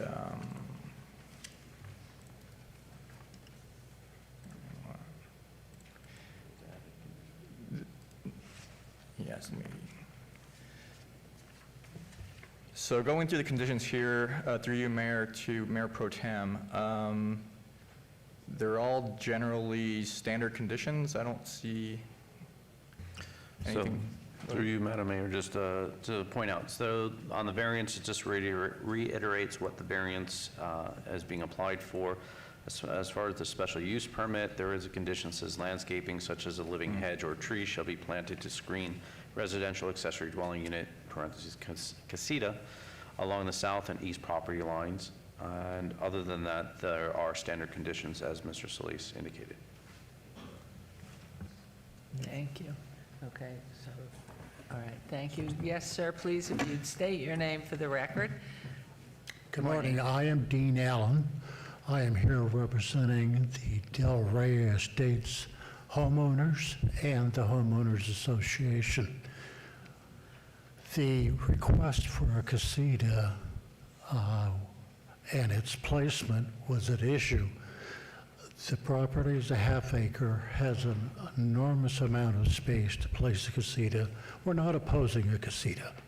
We're opposing the location and the variances requested. Number one is the frontage wall. Originally requested a variance of 6 feet, moved it to 9 feet, but the rear wall adjacent to a neighbor, Mr. Kenneth Hole, is 5 foot on the corner and 6 foot along the wall for the rear of the casita. There is no hardship on the property for placing the casita where it meets full compliance to setback and building space. There is ample space to build it. This is strictly a personal preference of the homeowner. Nothing more. It's been stated, to give you some idea, this is the side of the house where you can see the space. The wall over here runs approximately 50 feet to the neighbor, and it comes all the way back to the rear wall on a half-acre property. There's ample space to build a casita, and we don't care if he builds it to meet architectural standards. The request, and Mr. DeBlanco showed this picture, is to place it on the outside frontage wall and asking for variances both on the outside exterior and on the rear. That's what we've opposed. We do not want the variance granted. It also creates severe precedents for us with other properties. Mr. Kenneth Ho was one of the properties that's immediately behind him, sent this letter in saying, I was first asked about a casita, which he had no problem with. He later learned that it wasn't going to comply with the 15-foot variance. The key to our argument is that the Planning Commission staff has recommended denial for various reasons, stating they cannot support the proposal. The key is that in the Las Vegas City Municipal Code, Title 19, it says that in accordance to Title 19, 1614B, the Planning Commission and City Hall, in considering the merits of a variance request, shall not grant a variance request in order to, number 3, relieve a hardship which is socially personal, self-created, and financial in nature. It gets down, it's only the homeowner wants to put it there. It's strictly personal preference, no other reason, and that has never been disputed through the various documents that have gone through the Planning Commission. It's very simple and straightforward. It's a personal preference, and it cannot be approved. Thank you. Thank you. Please, and if you'll state your name for the record, sir, please. Good morning, ladies and gentlemen of the council. My name is Brian Berman. I reside at 1340 Marina Del Rey Court. That is across the street and two down from the property in question. 8 of the 10 homeowners on this street have signed a petition asking that this not go forward. The people immediately to the west, who are not in our home, our association, but are the ones directly impacted, have also provided the council with something stating that they don't approve. Staff recommended denial, and it went before the Planning Commission, and those are volunteer people who spend a lot of time on this. I understand all that and everything, but 2 reasons were given from the dais for granting the exemption. One was something about encouraging infill and denser housing and so on and so forth. And the second was because supposedly this was being built for the homeowner's elder mother. And there are 2 things that I have to say about that. First of all, we're a nation of laws. This city council, the city has ordinances in effect that govern, that are supposed to govern legally the decision whether a variance goes, whether a contested variance goes through or not. It is that either something about the size of the lot, either the topography or the shape of the lot, makes it impractical to use the normal setback requirements. None of that is present here. It's a square property, and it's completely flat. As to the mother-in-law situation, our mother or mother-in-law situation, it's a 4-bedroom house. Ms. Koshier and Mr. Margalit live there. I'm not sure if they're legally married, but they're a couple. There's 3 empty bedrooms in that house. This is not a mother-in-law's quarters. Another comment that I have about it is to the actual architecture. We live on a 10-home cul-de-sac. Each one of those houses is worth more than $1 million. Each one has some sort of interesting architectural feature. Pop-outs, reveals, gabled roofing, so on and so forth. This is entirely incompatible with what we've got. If you've looked through your materials and seen what they're doing, it's 4 walls and a sloped roof, that's it. There's these narrow little windows, and I struggled to figure out where I'd seen those windows before, and it occurred to me, just a couple blocks away from here is the city jail. They're the same windows they have in the jail, the tall, narrow ones. It's just not appropriate for the community. Our community has 2 the 2 trophy properties, so to speak, are the ones by the gate, by the street, and this is one of those 2 trophy properties. And it's going to ruin the effect of the entire street.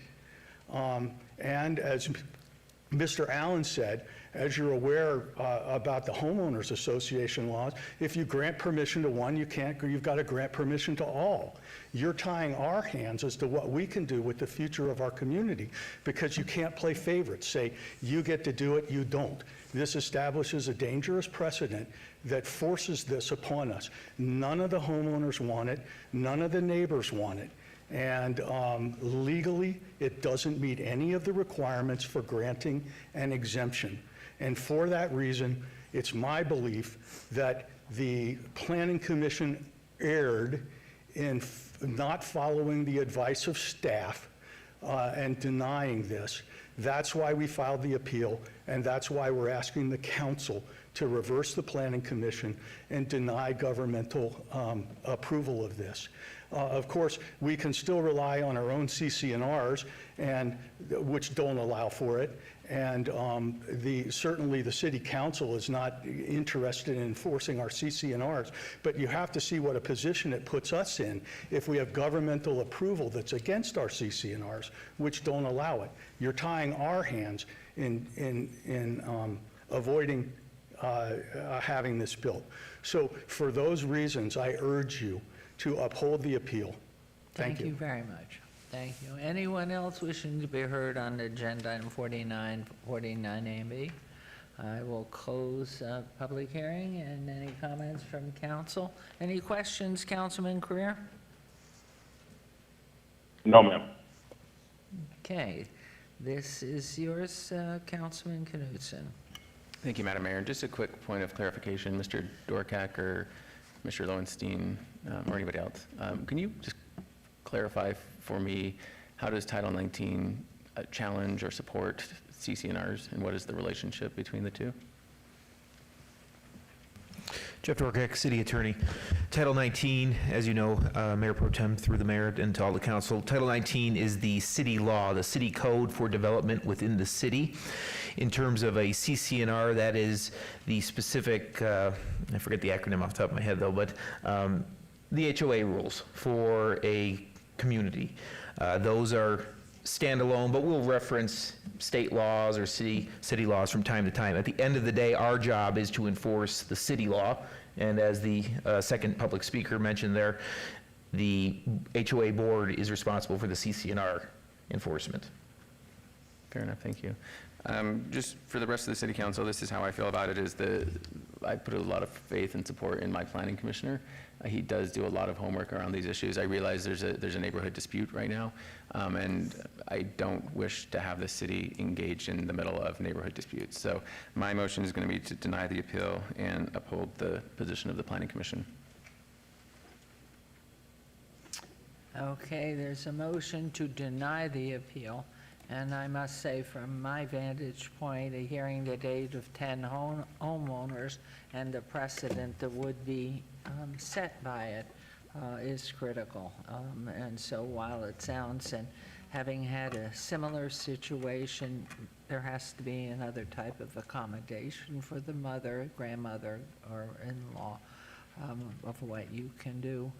And there are other ways that perhaps adding a room that can fit properly on the property in the main house. But I have to stand with the 8 of the 10 homeowners and that vote. So you are voting to deny the appeal. So Councilman Creer? Yes. Okay. Are you? please. Hold on, I am in support of the motion. Okay. the request. And thank please, everyone vote and post. And that carries. Sorry, so that motion, the appeal has been denied, and we'll move on now to agenda item 50 and 50A and B. 240064 in the following land use entitlement project requests on .26 acres southwest corner of Sunrise Avenue and 30th Street, M Industrial Zone, number 50A, 24040 VAR 1, to allow a 9-foot corner side yard setback where 15 feet is required for proposed residential accessory dwelling unit casita, and to allow a 6-foot rear yard setback where 15 feet is required for proposed patio cover. Number 50B, 240040, SUP 1, special use permit, proposed residential accessory dwelling unit use. Applicant owner is Lord's Place, SSC, LLC. Planning Commission and staff recommend denial on land use entitlement project. These are in Ward 3 with Councilwoman Diaz, and our public hearings, which I declare open. Good morning, and you are the applicant or representative? Representative. I'm Cressida Torella with Designland PLLC, and I represent the client. We process the permits for them, we do the drawings for them, and then with me is Sam, the representative of the owner or part owner, right? Hello, good morning. Sam Valafar here representing Lord's Place LLC. Thank you very much, and if you'll please explain the project. Okay, yeah, this one is, there's two of them. There's like fence, metal fence. By the way, just a clarification, we're only applying for 8-foot fence. And another one is a metal building. This metal building, just the background, is to be a replacement of the fire damaged one. And then this fence is also a replacement for a severely damaged chain link fence. So the proposed fence will be a solid one. And then the variance is applied on this side, wherein we are supposed to put decorative fence where solid is not allowed, but due to security reasons, we're applying for a solid fence and 8-foot one. And that's the background. And then another variance applied for this property is the facing of the roll-up doors towards the street and the removal of the trash enclosure. So this was denied before, and then, yes, and we met with the team, and then at the office of Councilwoman Diaz, there's a neighbor, a friend, the owner, and us to, brainstorm on what we can do on this property. And then I could almost, Councilwoman Diaz, understand the safety issues of this property because she knows this property. And then she agrees on whatever that security issues are. But then I can read from her face that it's just ugly, right? To put like an 8-foot fence right there in that property. Especially there's like a middle school on the northwest side of this property. And these kids deserve like a decent neighborhood, right? And there's some few houses. And then, by the way, this was the elevation that was denied before. See, it's like something that you would deny, of course. And then, so we brainstormed and got inspired with the school. So, since we cannot provide the landscape horizontally, we were thinking, why don't we do it vertically, right? Just like what modern urban or tight spaces tend to do, like these ones. And then since there's a school nearby, the team was thinking, what if we involve the students to be part of this community or community development, project? So with this inspiration, we came up with a new elevation. So this is This is our new elevation from the Sunrise Avenue, and this is going to be the elevation along the 30th Street, and this will be the view from the corner. So on this side, we will provide a vertical gardens, and on this side, we will provide like inspirational murals done by the students themselves. And that same day, we went to the school to coordinate with the principal, and they were positive about it. They were excited, and then, yeah, I think that's about it. And then the final design will be decided, you know, with the school on what theme they would like. Architecturally, with the colors, we want it like to be in harmony with the landscape too. As you can see here, we want it continuous throughout the corner. So yeah, let me know if this works this time. Oh, see, that's what's wonderful about human intellect, vision, hope, and all. Wonderful that you could come back with that, and that the principal is, I mean, that's inventive and clever. Whether it flies, we don't know until we hear. But well, let's turn over to planning. Thank you, Madam Mayor. I'm just going to jump in here that all of this is brand new, so this wasn't divulged to staff to review. The removal of the trash enclosure precipitates another problem with the code, in addition to any other potential changes that they have, regardless of building elevations and prospective art features on walls. I would recommend that this be held in abeyance for adequate time for staff to re-review it, and then the elevations and anything else can be reviewed by the council office as well. Thank you. That sounds very wise. That sounds reasonable. Sam, are you okay if we were to hold an abeyance for staff to review all of these changes and just make sure that if there are conditions that are needed, that we place those conditions appropriately? I don't want them to feel like we're flying by night and not giving them ample time to vet all of your propositions. I do just want to articulate to staff, this location is problematic. Across the street from this building is a recycling center. It brings, unfortunately, other elements into the adjacency. My office has been very engaged with all the property owners in the adjacency and helping to do our piece as a city to bring code enforcement in, clean it up, make it look better.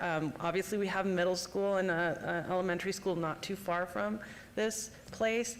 And so the trash enclosure sometimes may sound great in code, but when you really think about what they've been through, that their building was set on fire, unfortunately, by folks who didn't belong on their premises, I feel that sometimes making them do things are counterintuitive to the needs of the area. And so I just want us to keep an open mind as we're vetting and analyzing this proposal to eliminate that place. It might not be the best place to have a trash enclosure with all of the different things public safety-wise that happen and are hitting in that area. So do I have your blessing, Sam, to If put- I may, I'd Yes. like to hear from the public. Oh. We haven't done Go that. ahead. But if so- we're going to hold it in abeyance, I was going to say, if he's okay putting it down for 2 weeks, are you okay with us just coming back to the next council meeting? Yeah, whatever we need to do to get this done correctly. Yes, okay.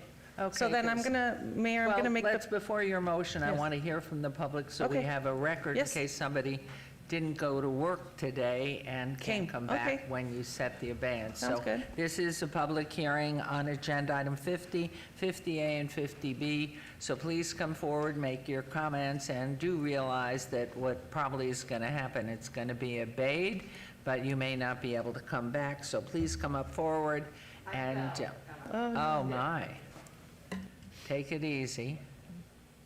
I just want, Wait, and we'll Wait a minute. need your name, and if you can. You don't know Just me? for a minute, please take your mask down so we have a record of your face. Okay, beautiful. Now you can put it back up. Put it back up if it's you would. just me. Okay. I want to talk about No. Your name, Oh. please. Lynn Beamer. Okay, now go ahead. I just want to talk about this street.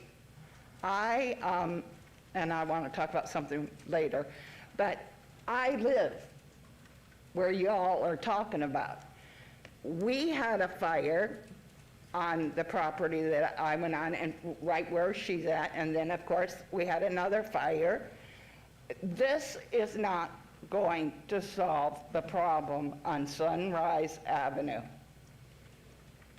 It's not going to. Okay, well, ma'am, I would like to ask, just stay on, make your comments on this particular property, because what I I'm would just saying, recommend. this is not Okay. going to do anything to upgrade this particular area, since I live there, you know, and I've been going up and down. Well, and I It's think- just not going to help. And I'm sure you've been into Councilwoman Diaz's office, so for the input and suggestions for the neighborhood.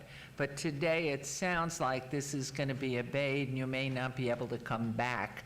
So I just Right. wanted you to make your point, not necessarily about the neighborhood, but on item 50 Yeah. and this project, please. Yeah, this isn't going to, it's not going to help the city. You know what I mean? I think it's absolutely beautiful.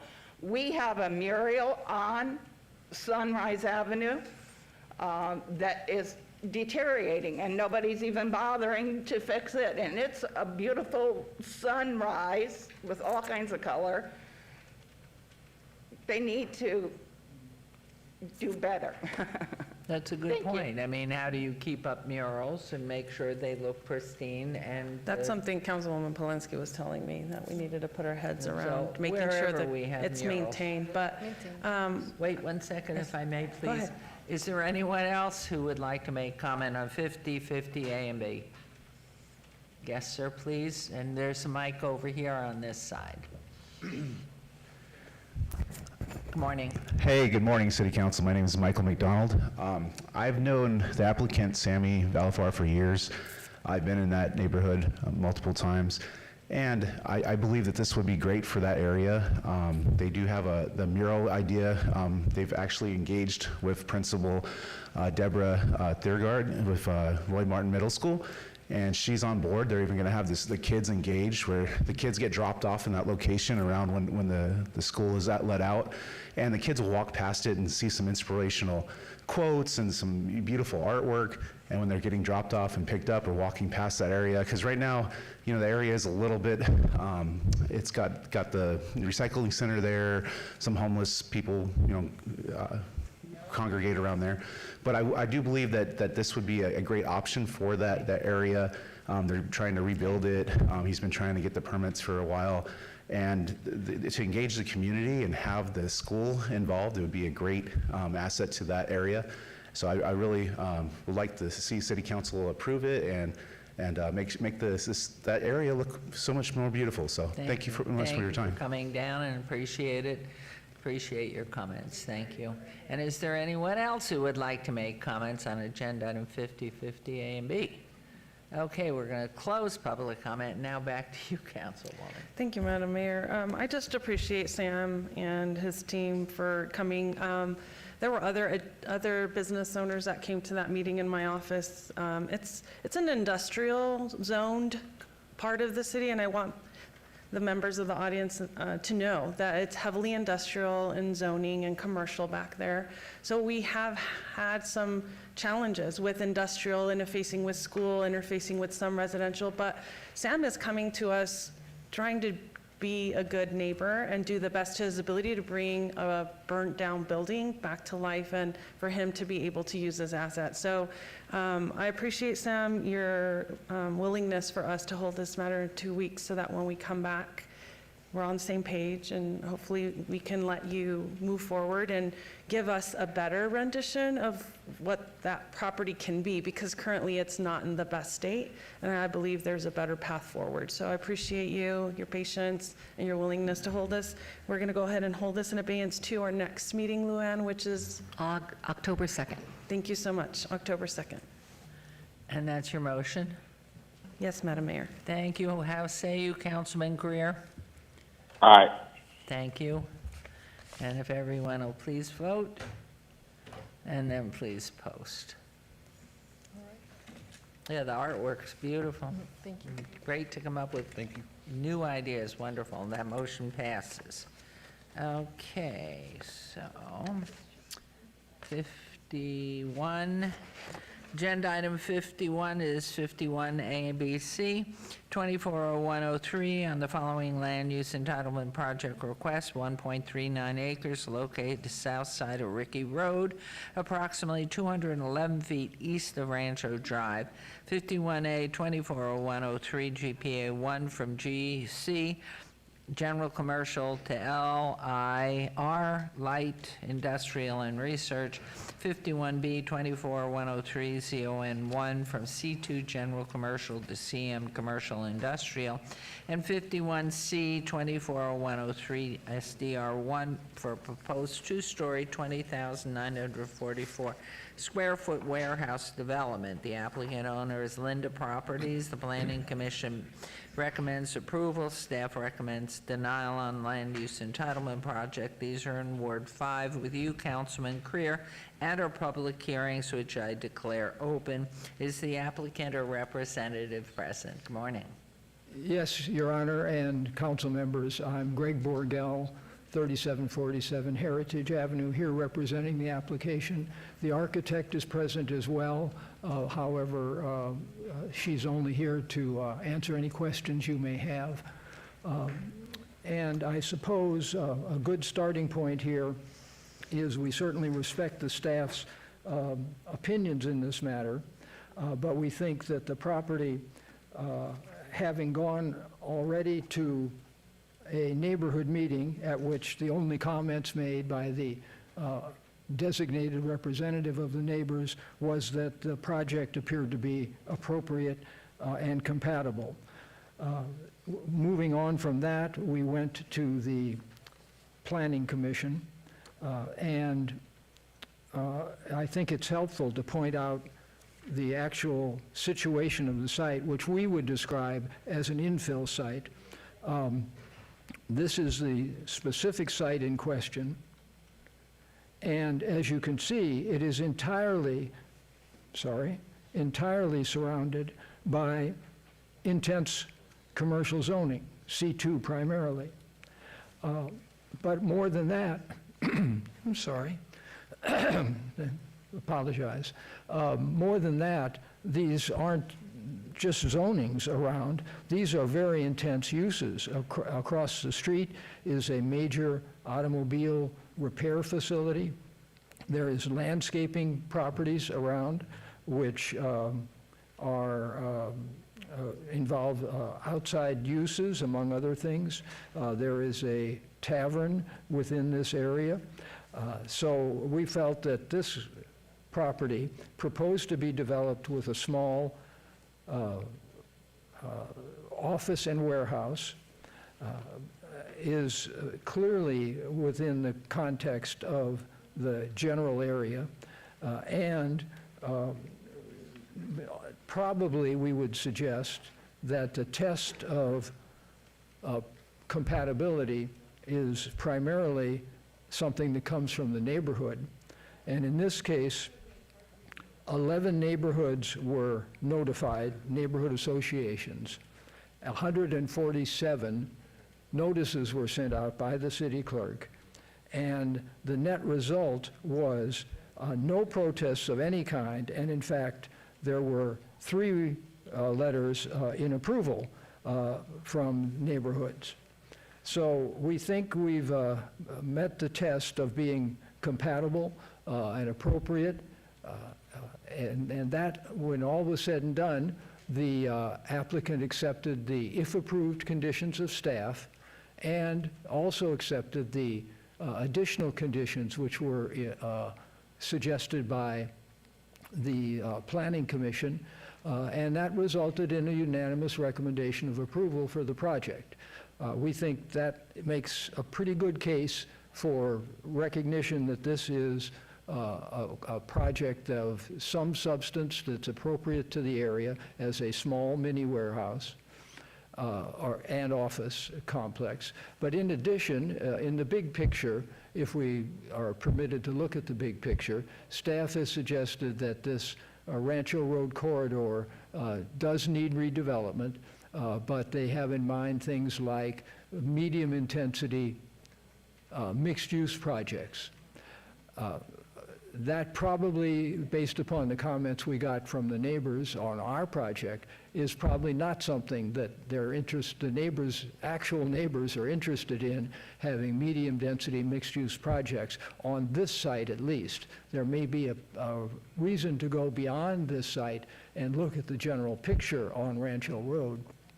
But on this site, the neighbors seem to accept the fact that it is appropriate and that this would be, in effect, an upgrade for the property. And as I said, reaching a little beyond the site, you'll notice comments in the backup that there may or may not be issues with the FAA approvals that would be needed. And that, I think, speaks directly to the question that this property is generally off the end of the long runway at North Las Vegas Airport. That is probably not a good place to put a mixed-use project containing also residential uses. And that is probably why the neighbors are happy to see low-intensity, relatively low-intensity uses like an office warehouse on the property. And at that point in my presentation at the Planning Commission, they said they had heard enough and they were ready to make a motion to approve it, and they did unanimously. Thank you, Mr. Borgel. Let's go ahead and hear from planning, please. Thank you, Madam Mayor. Fred Solis for the record. Staff finds that the requested light industrial and research general plan designation is not compatible with the surrounding area, which includes office, rural density residential, and desert rural density residential land use designations. In addition, the requested commercial industrial zoning designation is not compatible with the surrounding zoning, which include office, single-family residential, and residence estates. Furthermore, the proposal would be an example of spot zoning. Per Title 19, spot zoning is defined as the rezoning of a lot or parcel of land to benefit an owner for a use incompatible with the surrounding land uses, and that does not further the general plan. Staff finds the potential commercial industrial uses that will be allowed on the subject site through the approval of the general plan amendment and rezoning to be not compatible with the surrounding low and medium density residential land uses and zoning districts. As such, staff is recommending denial of the general plan rezoning and the associated site development plan review. Thank you. Thank you very much. How about we hear from the public now before I come to council and back to you, Councilman Creer. Is there anyone wishing to make comments on agenda item 51, 51A, B, and C? Please come forward and state your name for the record. Hearing and seeing no one. Let's go to council. Any comments, questions here? Councilman Creer. Thank you, Mayor. And thank you, Mr. Borgel, for meeting with us. And can staff just state the conditions? I know that we had a reduction in height, but we also added some trees. I just want to make sure that we're all on the same page. Were there conditions, and would you read them into the record, please? Yes, Madam Mayor, through you. The site actually meets all landscape requirements, except for one exception for parking area trees. Let me double check the conditions to ensure that we can reread anything that was added in at Planning Commission. There was a height reduction from 37 feet to 30 feet, from my understanding. That's correct. That was a condition of the Planning Commission. Right. So I just want to make sure that we have those conditions are in the record before we vote. All right, correct. So, Councilman, through you, Mayor, to Councilman, there is a condition added that the building height shall not exceed 30 feet. And as far as landscaping, Eric said everything seems to be in order except for the 4 trees through the exception. Okay. Now that we have that, I will make a motion to approve item 51. And that's A, B, and C, correct? A, B, and C, yes, ma'am. Yes, there's a motion then to approve agenda item 51, 51A, B, and C. Please vote and please post. And that motion carries. Thank you, Mr. Borgel. Thank you. Okay, and now on to 52. That's 24, thank you. 52 is 240222, Land Use Entitlement Project Request to amend and update portions of the City of Las Vegas 2050 Master Plan consistent with Section 11 of the Ordinance 6788. 52A, 240222, GPA 1 to amend and update portions of the City of Las Vegas 2050 Master Plan consistent with Section 11 of the Ordinance 6788, and 52B 240222, GPA 2 to amend update portions of the Master Plan of Streets and Highways map. The applicant owner is the City of Las Vegas. Planning Commission and staff recommend approval on the land use entitlement project. These impact all wards and are public hearings, which I declare open. And I know I'm going to see Mr. Villada when I look up, and there he is. Hi. Good morning, Madam Mayor, members of City Council. Marco Villada, City of Las Vegas Department of Community Development for the record. Before you is a set of general plan amendments to amend the master plan and make some general updates consistent with our master plan adoption ordinance, and an amendment on our master plan of streets and highways as it pertains to the streets themselves and some trails. So just briefly here, the scope of the amendment will pick up from an amendment that was made earlier this year that had to deal with some specific maps on trails and bike streets, and we have the general plan amendment to do the master plan of streets and highways that's consistent with that, that incorporates a number of different street types. The minor amendments are various maps and charts and other grammatical edits that we've found throughout the year that will bring everything up to date. At an upcoming City Council meeting, we're going to do the annual report that we did for Planning Commission last Tuesday to go over some of the things that are also consistent with this. We also have a number of additions with respect to the roadways in the Kyle Canyon area, just adding a couple other line segments, and I'll go over those real quick. So there are a number of maps. We'll update the general plan to be consistent with all the amendments that have been made over the last year. General updates on maps with respect to land use in the environment, as well as species within the SNWA regional plant and tree list. We have a number of updates for the education and economy. We have a number of charts that we have updated as a result of our analysis over the last year, as well as some information from the school district on their enrollments and capacity and school projects that they have done over the last year. And then some changes with respect to transportation and infrastructure. There was a service change that was done by the RTC, as well as the Green Link West project that was approved in the Northwest. There was a special use permit that was included in one of the previous meetings related to that project to bring in renewable energy to the Northwest and then extend it over to the power facilities in Apex. The master plan of streets and highways updates includes a number of changes in Kyle Canyon and Summerlin West. We're adding in the street network there, as that has, there are some street segments that will make better connections to Kyle Canyon Road, as well as complete the new roads that have been built throughout Summerlin West. We're going to be making some changes with respect to the mode emphasis map that we have that reflects corridors by the appropriate mode type. It's something that we already have, but we're going to refine, and then provide an update on speed limits and the high injury network that our Public Works Department provided for us over the last couple years as they were working on some of their Vision Zero efforts. We'll also include some things that have come up over the last year related to projects that have completed and new projects that are starting with respect to major streets and transit projects. The overall maps themselves include a big change with trails and bike streets, as mentioned at the very beginning.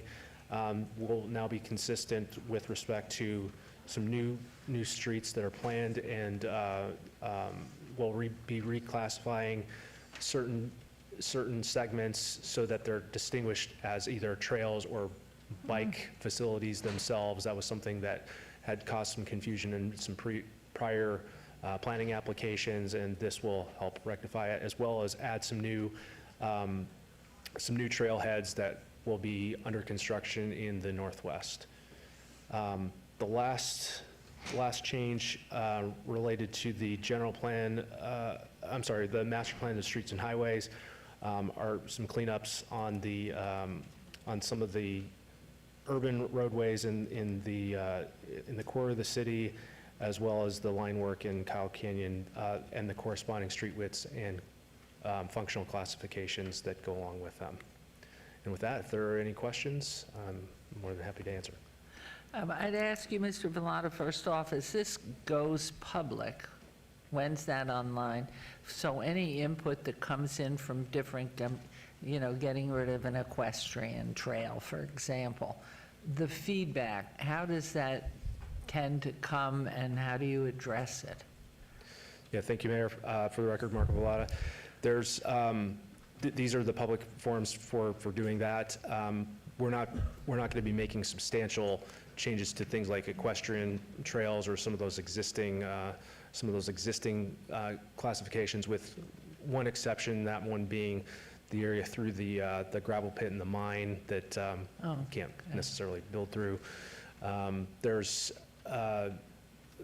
We've gotten some of that feedback over time just on some of the other applications that were affected.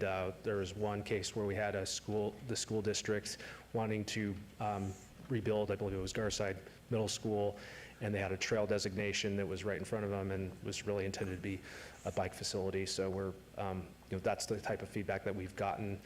The changes that you see here, we'll incorporate those and get those online once we're all the way through. And then at the next council meeting where we have the annual report, if there's other recommendations from you to make changes, we can certainly accept those.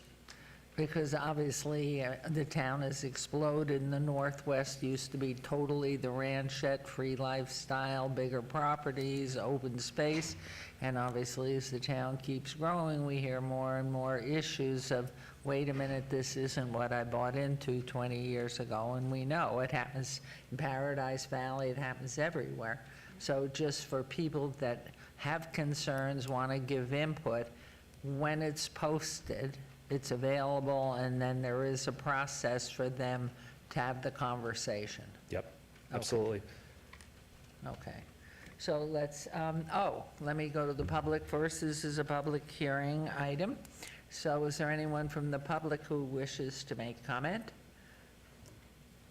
You're sailing through. No public comment? All right, so we'll close public comment. Now we hear from council. Any comments here? Yes, well, can we go to the birthday girl?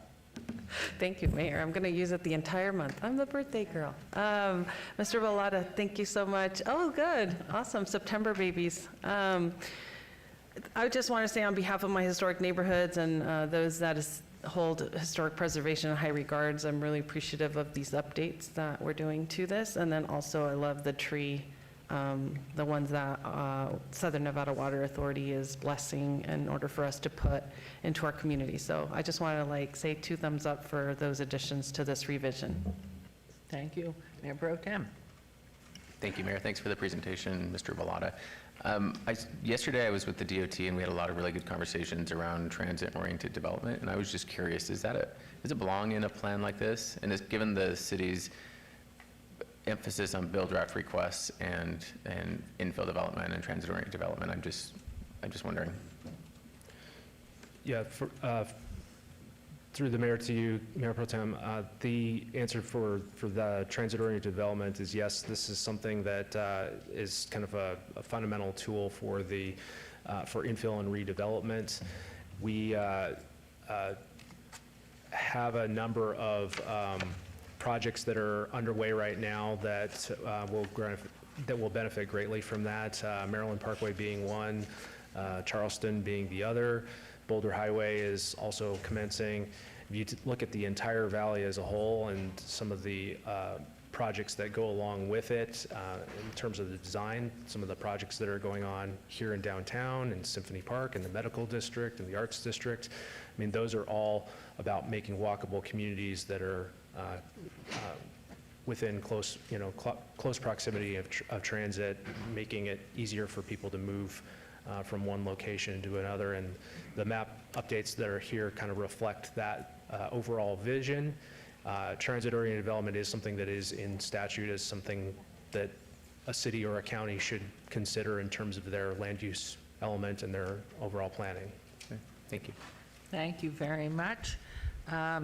Councilman Creer, any comments on 52? No, ma'am. Okay, thank you. I've closed public hearings, so Mayor Pro Tem, how about a motion, please? Move to approve. All right, there's a motion to approve agenda at 52, 52A and B, and thanking Mr. Velada. Please vote, and how say you, Councilman Aye. Creer? Good. And that carries. Thank you very much. Thank you. Thank you. All right, we're on to agenda item 53, 240250 WVR1. It's a public hearing, owner Margarita Hernandez Cardenas, for the possible action land use entitlement project request to allow an existing 7-foot-tall fence erected between the front property line and primary structure where 5 feet's the maximum allowed, to allow a 0-foot side yard setback where 3 feet is required, a 0-foot separation from the primary dwelling where 6 feet is required, to not be aesthetically compatible with the principal dwelling unit where such is required, and to extend into the front yard setback area where such is not allowed for an existing residential accessory structure, a detached carport, and a total accessory structure of 61% of the principal dwelling floor area, where 50% is the maximum allowed on 0.15 acres at 626 Biltmore Drive, R1 Single Family Residential Zone, Ward 5, with Councilman Creer. Planning Commission recommends approval. Staff recommends denial. This is a public hearing, and is the applicant or representative present? Hi. Su nombre y su dirección. Buenos días, señores del jurado. Mi nombre es Margarita Hernández. Can you, I have very hard hearing, can you lean right into the microphone, speak up a little bit more, first giving us your name, please? Sorry. Buenos días, señores del jurado. Mi nombre es Margarita Hernández Cárdenas y mi dirección es 626 Biltmore Drive, Good morning. zip code 89010. Your address, 101. fine. That's fine. Thank you, good morning. Hello, I'm Yes. Chuck Chacon. I'm with the Neighborhood Services Shift Program. I was asked to assist her. We're assisting her with the program and getting her property back up to code. And I was asked to see if there's any questions about what we're doing. I am available here, as well as translating for her. Okay, and would you be kind enough to explain what the photos are, if there's this one and any more? So, part of the Planning Commission approval were that she agreed to some conditions. If you saw the first photo that you presented, she had mesh all up to the entire fencing. The commissioner suggested that she only put mesh on the first 2 feet of that bottom half of the fence. So this photo is depicting that she has done the corrections that were required by the Planning Commission. And we're assisting her in getting an engineer to get some plans drafted in order to help her get a permit for her carport and for her patio in the front. Okay, thank you very much. Let me turn this over to planning, please. Thank you, Madam Mayor. I'm going to turn it over to our Employee of the Month, Nicole Adams. Employee of the month, go, lady. Madam Mayor, Nicole Edos for the record. The requested waiver is the result of a code enforcement case, as well as the City of Las Vegas Safe Home Improvement Funding and Training Program, commonly known as the SHIFT program, that has been going on since July of 2023 for unpermitted construction on the subject site. If approved, building permits must be obtained for the structure. As the subject site is located within Area 2 of the downtown Las Vegas overlay, and more specifically within the Cashman District, any deviation from Title 19 development standards shall require the approval of a waiver versus that of a variance. Staff has determined that the requested waiver does not support the city's goals as expressed in the Vision 2045 Downtown Las Vegas Master Plan for the Cashman District, as the applicant is requesting to maintain an existing detached carport and front yard fence that do not comply with Title 19 development standards and do not relate to the goals and vision to the Cashman District. Therefore, staff recommends denial. Thank you. Thank you very much. Okay, any comments, questions from council? This is a public hearing. Do we have anyone from the public who wishes to make comment on agenda item 53? Seeing and hearing no one, I will close public comment, and Councilman Creer. Thank you, Madam Mayor. I just want to just double check that. I know that the SHIFT program is working with them, but just make sure that if this is approved, that they're going to go through building and safety, that we'll have engineering checks and final approval. That's accurate, correct? Yes, sir. We actually had Building and Safety conduct a 115 at the property as well. Okay. And the patio cover, the mesh, is going to be removed just... Yes, so the mesh was already been removed per the Planning Commission recommendation, and the way that the photo's depicting right now is what was recommended, and she's already done that. And we're currently working with an engineer that works with the SHIFT program to obtain plans in order to get the permits for the carport and the patio. Okay, great. So I will make a motion to approve item 53. Thank you. Okay, thank you. Councilman Creer has made a motion to approve agenda item 53. Please vote and please post. And that motion carries. Good luck. Oh, thank you so much. Thank you. Thank you. Thank you for your assistance. Okay, agenda item 54, 240285 Vieira 1, public hearing, applicant owner Kevin Bruno and Angelica Maria Guerrero.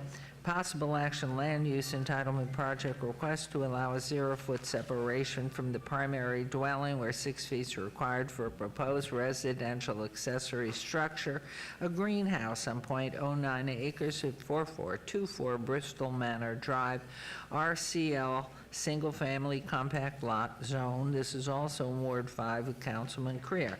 Planning Commission and staff recommend denial. This is a public hearing, which I declare open. Is the applicant or representative present? Hi. Hi, Mayor Goodman. Kevin Bruno here at 4424 Bristol Manor Drive. Good afternoon, Councilman, Councilwoman. How are you? Basically, it was advised by planning to kind of go back and just evaluate exactly what land do we have to utilize. Basically, we're planning on building a greenhouse. So we basically did based on the zoning setbacks, there's 3 foot all around. We have our 6 foot from our main structure, which leaves 9 foot by 35 feet, basically for us to put this. After doing solar studies, we basically came to the determination that in almost every single season, that greenhouse would in fact be under the temperatures. There's no shade, there's nothing to provide such. Basically, it's for my wife. We plan on growing basically parsley, cucumbers, tomatoes, and most of the vegetation really benefits more from morning sun rather than all day. So we'd like to take advantage of it, and so we're asking basically for the variance so that we can put it against the house, and so it will get the morning sunlight, but then by afternoon and more of the harsher temperatures, it would be in the shade, aided by the structure that's already existing. So, Thank you. thank you. Let's hear from planning, please, on this. Madam Mayor, no evidence of a Wait, unique... you have to announce yourself who's responding. Madam Mayor, Nicole Edos for the record. No evidence of a unique or extraordinary circumstance has been presented relating to the physical characteristics of the subject site, such as shape or topography, to warrant the requested variance. As such, the hardship is self-imposed and outside the realm for granting of variances. Therefore, staff recommends denial of the variance. Thank you. Okay, thank you very much. This is a public hearing. Anyone wishing to be heard on agenda item 54, please come forward. Hearing and seeing no one, we will close public hearing, and I will turn to council, see if they're growing anything. We have such a good garden here. Mr. City Manager, with Meg Kurtz's wonderful care of it, and we grow all the things that you mentioned, plus peppers, and looks like a tortoise pen, too, it could be. All right. There's no comment question here from all of us, so is this Councilman Creary? Yes. Hello? There you go. You've got agenda item 54. Yes. I want to make a motion for approval. Oh, how nice. There's a motion to approve agenda item 54, and please vote and please post. I love it. You could have tortoises in there. If your garden doesn't work, the tortoises will love it. They can't get out. Beautiful, thank you all. Okay, thanks. Okay, okay. We have obeyed 55 till October 2nd. Thank you, good luck to you. All right, we're on to agenda item 56, 240314 Vieira 1, public hearing. Applicant Dina Mahano, owner Eileen Living Trust, for possible action on appeal of denial by the Planning Commission of the Land Use Entitlement Project request to allow proposed patio cover carport to encroach into the front yard setback area with such as not allowed on .15 acres of 4305 El Pasado Way, R1 Single Family Residential Zone. This is with Councilman Knutson in Ward 1. Planning Commission and staff recommend denial. This is a public hearing which I declare open. Is the applicant or representative present?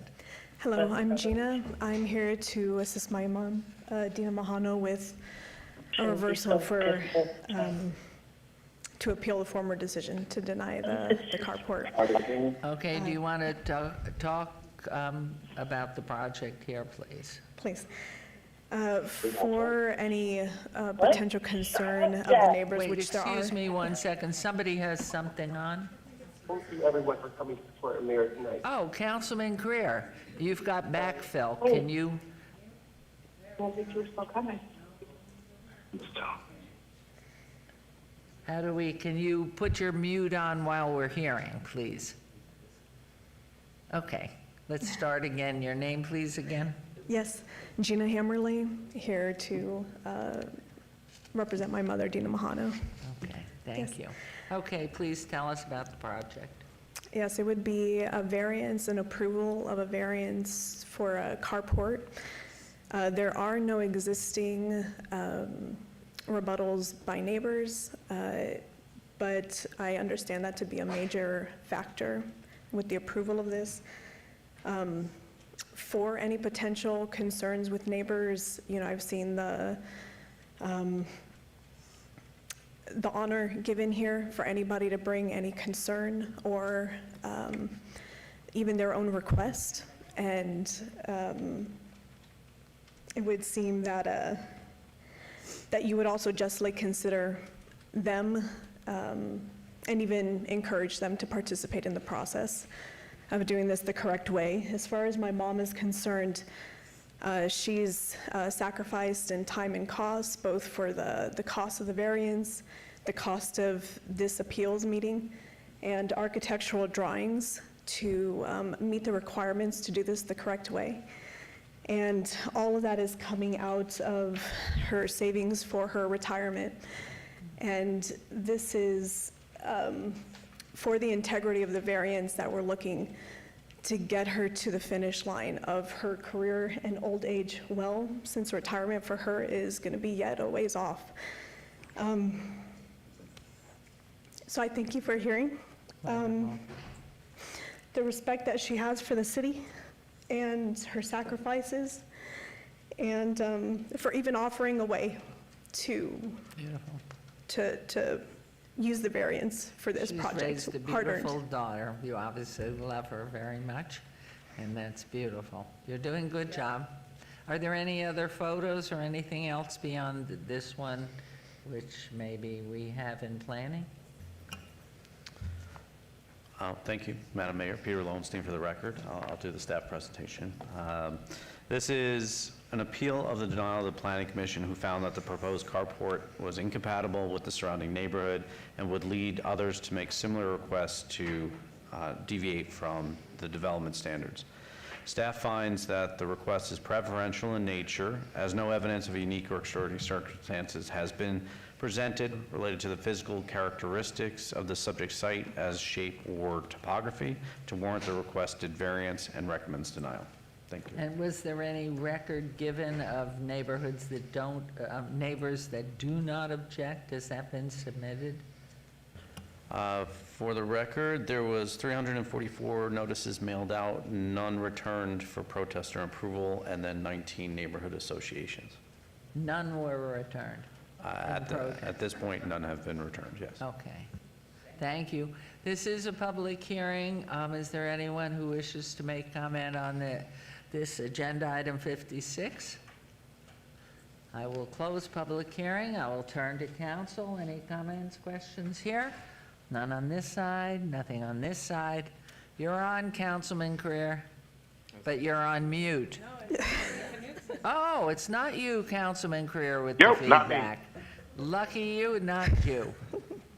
Happy day. Thank you, Madam Mayor, I appreciate it. And I met with Ms. Majano last week, and so I'm afraid I'm going to have the same answer that I told you last week. The best, in my opinion, the best thing for you and your property is to work with the SHIFT program. And so last week you met with our SHIFT representatives. I think it's not, for me, it's not about the carport. There's other structures around the property that I think need some attention, and that's why I think your best bet is to go with the SHIFT program and see if there's an avenue for them to get your property to a point where the city can feel safe with what's on the property. To that extent, I am going to deny the appeal, and we talked about it earlier, but that's what I think is in the best interest for your property and that neighborhood, and I will move to deny the appeal. Thank you. Okay, and so there's a motion to deny the appeal. Okay, please Aye. vote. Councilman Creer, you ayed? You don't. Yes, aye. Do what has been suggested, and there's always, one door closes, you'll figure out something else. Keep going, and just, your mom knows how much you're trying. I appreciate it, Mayor. Good Thank you. job.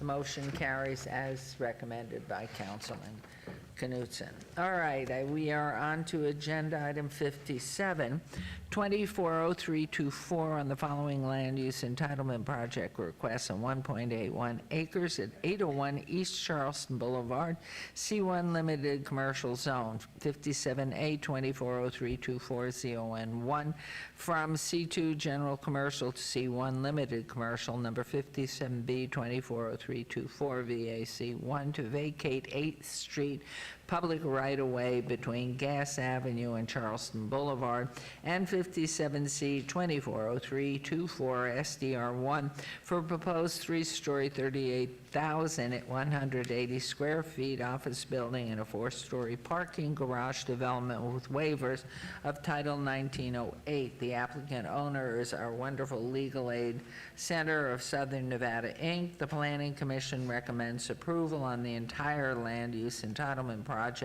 Staff recommends approval on 240324 CO1, denial on 240324V, a C1 and SDR1. These are in Ward 3 with Councilwoman Diaz. Public hearings, which I declare open. Is the applicant or representative present? Hello. Good Yes. morning. Good morning, Your Honor, Mayor Goodman, Mayor Pro Tem Knudsen, members of the City Council. For the record, my name is Barbara Buckley.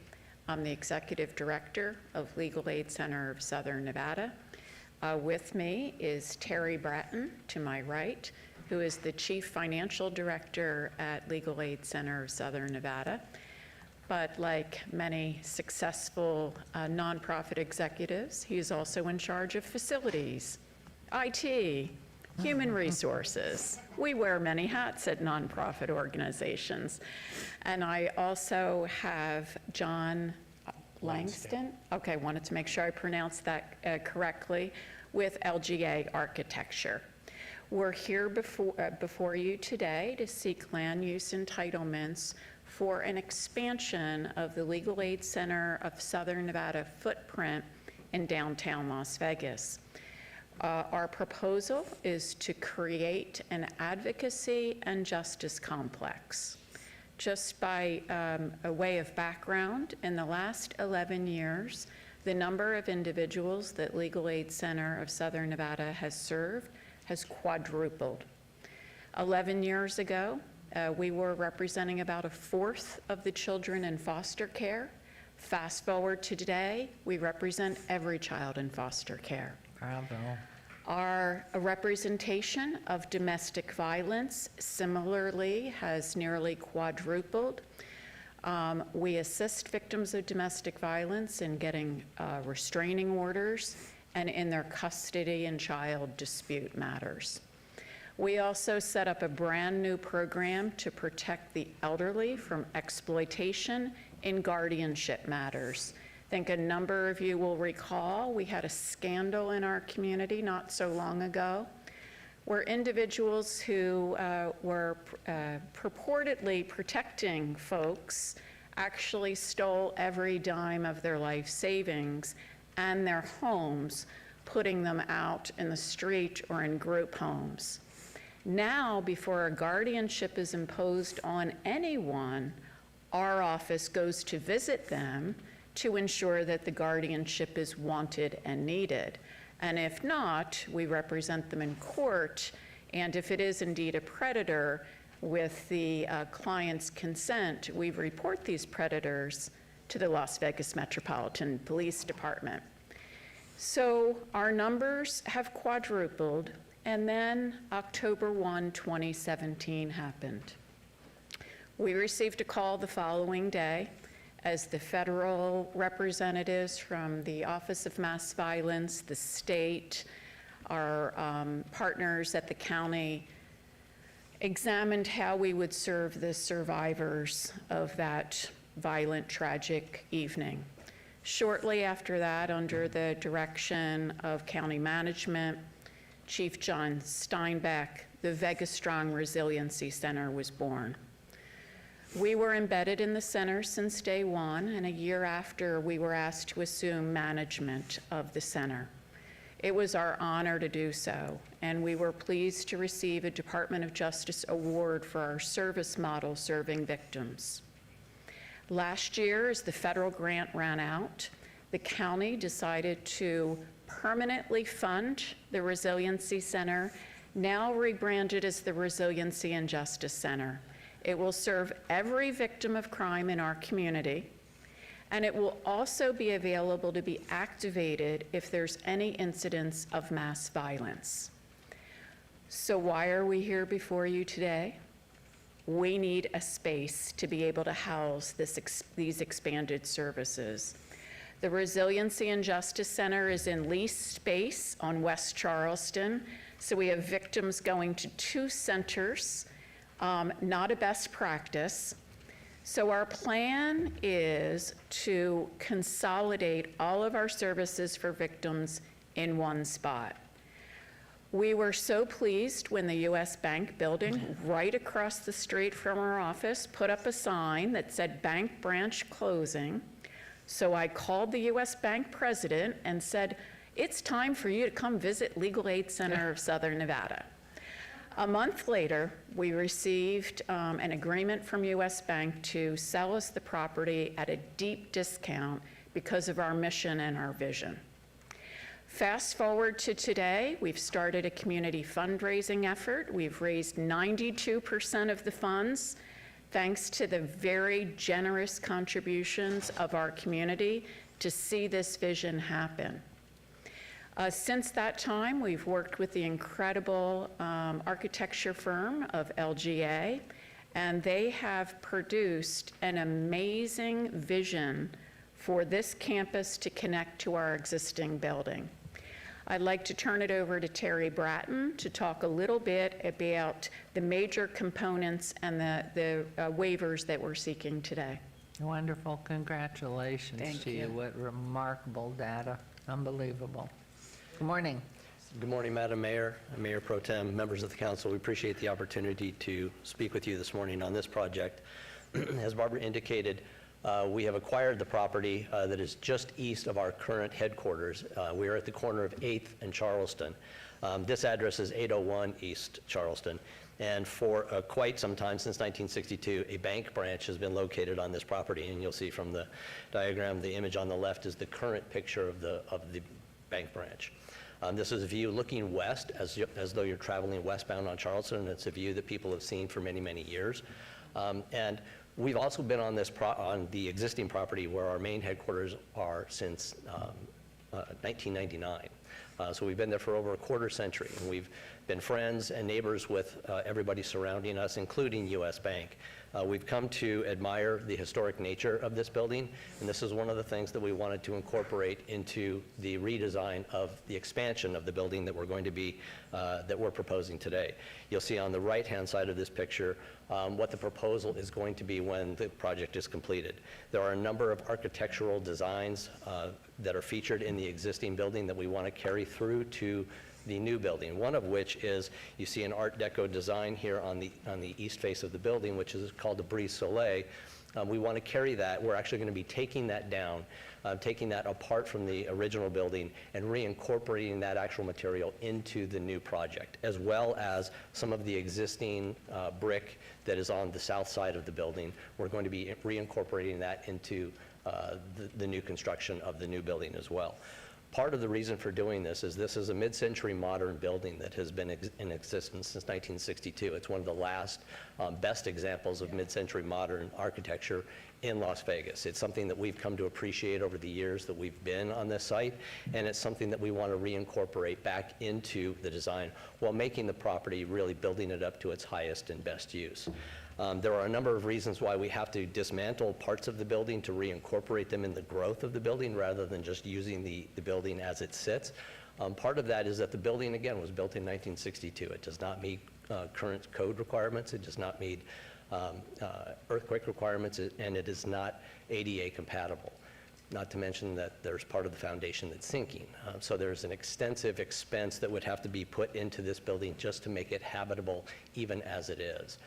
The entire project that we are proposing will incorporate many of the existing features, and you'll see that the images themselves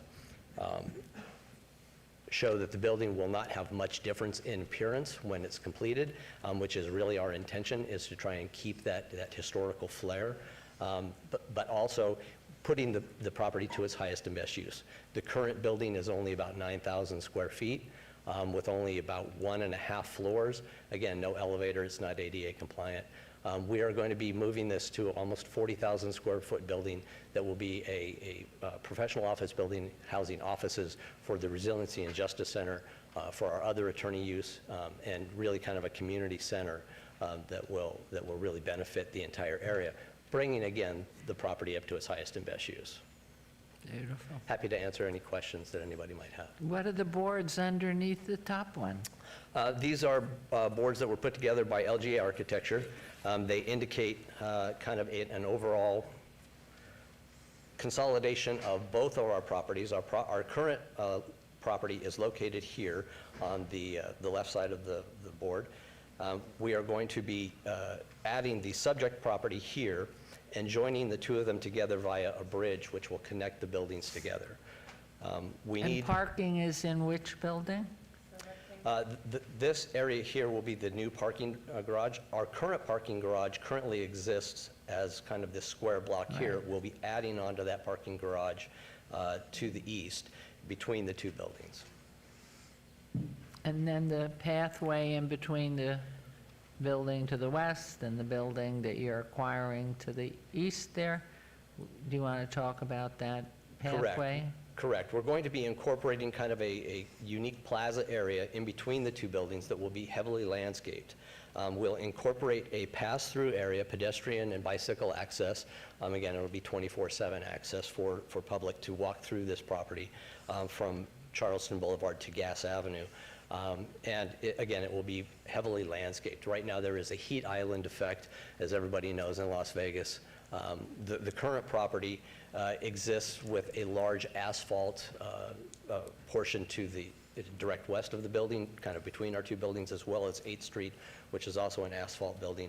We're going to be trying to mediate a lot of that heat island effect by landscaping much of this area into a plaza area between the two buildings, as well as the pedestrian and bicycle pathway between the two buildings.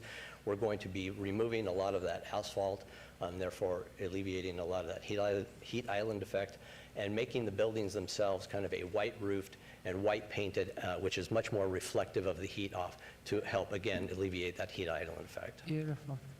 Let's hear from our planning. Thank you, Madam Mayor. Peter Lowenstein for the record. The request to amend the subject site zoning would eliminate the spot zoning situation we have today, and staff supports the rezoning request and is recommending approval of that rezoning.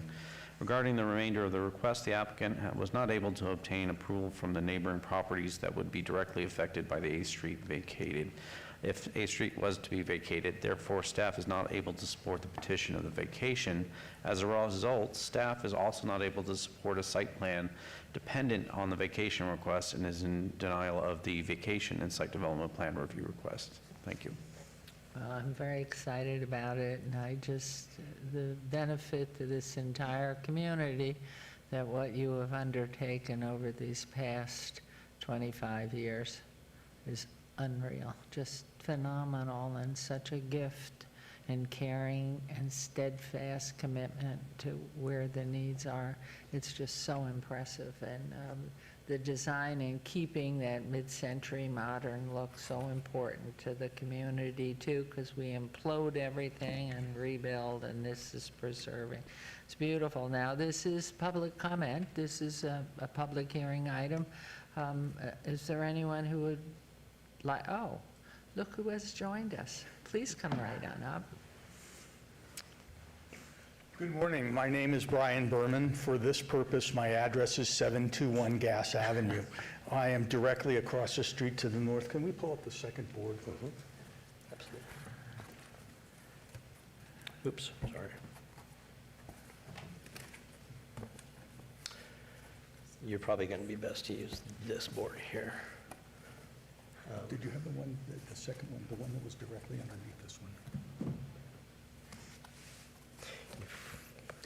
Well, at any rate, that board showed exactly where my office was in relation to the building.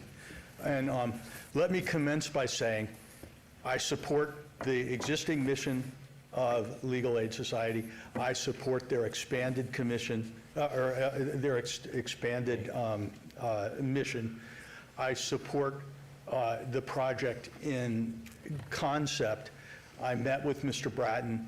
I explained to them anything that they needed in terms of a height variance or setback variance or anything of that nature, I was on board with. I raised to address the council because of the part that I cannot in good conscience agree to, and that is the vacation of 8th Street. My office, I use it every day. My staff uses it every day. My clients use it to get to my office. This is part of the Wardy addition. For those history buffs on the council, it's the first addition to the 1905 original town site, and that's when this street was laid out.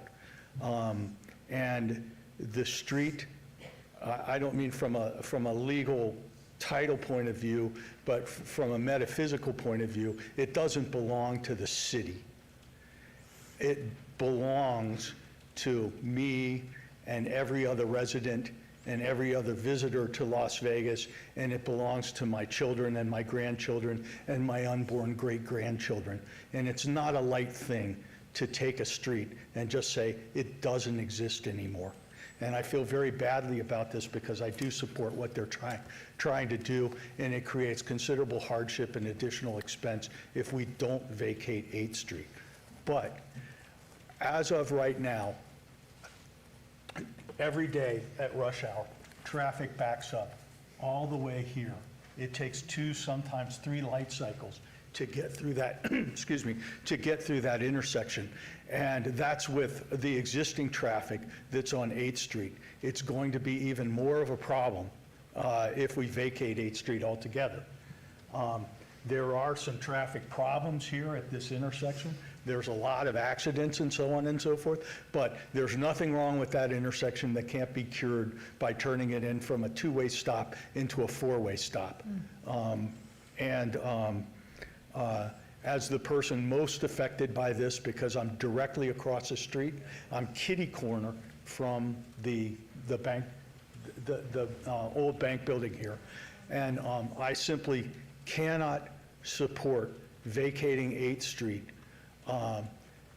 both from a practical viewpoint for the impact that it has on local traffic and the impact it has on my office, and also from just a generational thing, because the streets belong to the public at large. They don't belong to anyone else. Thank you. Thank you very much for coming down. Appreciate your input. Anyone else who wishes to make comment to agenda item 57 ABC?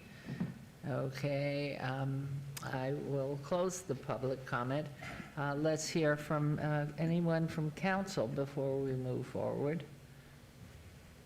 Yes, please. Councilwoman Bruni. Thank you, Mayor.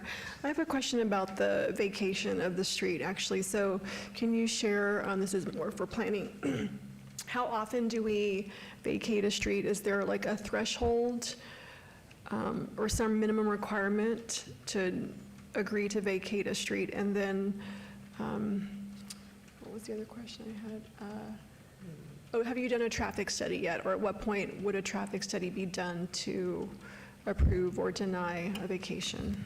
Through you, Madam Mayor, I can defer to Public Works on the majority of that.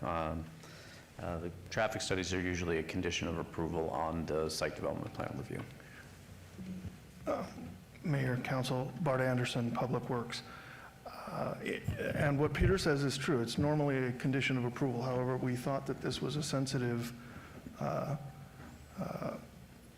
vacation, and so we asked that they do their traffic study and have it approved by our traffic engineering before it went to Planning Commission, which they did. And so it has been approved, and from a traffic handling standpoint, it can be accommodated with certain conditions that were part of the recommendation. However, one of Public Works' guidelines is that no one be harmed by the vacation of an existing public street. And one of the ways that we try to ensure that is by having a requirement that they provide affidavits from all of the neighbors who would be directly impacted by that vacation. And we require that 100% of the neighbors agree before we'll recommend approval. We have other conditions that we'll look at. Even if you get 100%, that doesn't necessarily mean that technically we can support that vacation. But that's one of the things that we use as a guide as to whether we can even consider to support it. In this case, they were unable to get the approval of all of their neighbors, and in this specific case, they have neighbors who actively oppose it. As a result, Public Works cannot endorse the recommendation for vacation because you get into legal aspects of denying access rights to people who currently enjoy them. And we, I'm not a lawyer. I would certainly expect to be overridden by the city attorney if I misspeak, but that's the guidelines that we like to take. So in this case, that's why we have not been able to support this vacation. The 8th Street is a signalized intersection. That's also something that makes it a little bit unique compared to most vacation requests that we see. Signalized intersections tend to be used more by people than unsignalized intersections.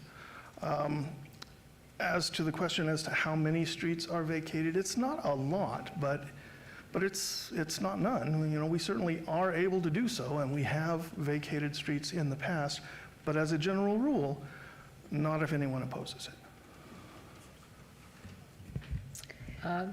Are we privy to the results of when the buildings on the north side were purchased, what their current use is, and then the results of the traffic study, because I ride, over the years, been up and down 8th Street a million times and back and forth on Charleston. And so knowing there are concerns, which makes sense, what are other thoughts of remediation so this expansion can take place, but with a good resolve that may not be the top resolve, but that would work? So is that our public works, or is that their and the architect and the whole design team's investigation? Where does that responsibility lies? And then how do we find out, everybody north, when those buildings were purchased, what's, who knows, right now up and for sale, or what's its use been, and are any of them residential? I know most of them were residential, and they have been turned into offices or other forms of use. So, I mean, I know this is in Ward 3, and ultimately, hopefully, Councilwoman Diaz has spent 1 billion hours on it, which I think she already has. So, but what's the privilege the council has of, 1, the traffic study, 2, a look in the area? Mayor, again, Bart Anderson. We do have a traffic study, and I can have that traffic study provided to your office for your review. The traffic study has been approved, and we believe that traffic can be accommodated if this street were vacated, but we are still not recommending the vacation because of the change of access issues. I suppose the applicant could propose other means of doing what they're trying to do. One of the first things that they had considered, rather than vacating the entire street, was to have a bridge go across to connect, 2 of their buildings with a pedestrian bridge. If in the event that the street was not to be vacated, that would be an option that could be considered. We'd have to provide accommodation either through easement or vacation of aerial rights to accommodate that. I'm not really a designer, so it's difficult for me to say what all of the possibilities that they could pursue. All I can say is that from an abundance of caution standpoint, if an individual indicates that they believe they will be harmed through a vacation, we cannot recommend approval of that vacation. And I'd like to ask, I'll probably turn it down to council, what is the definition of vacation in this sense? There are other applications in other areas and doing other things. What is, in this particular case, what does that vacation set? If I may, there is no statutory or city ordinance requirement for the approval of the neighbors.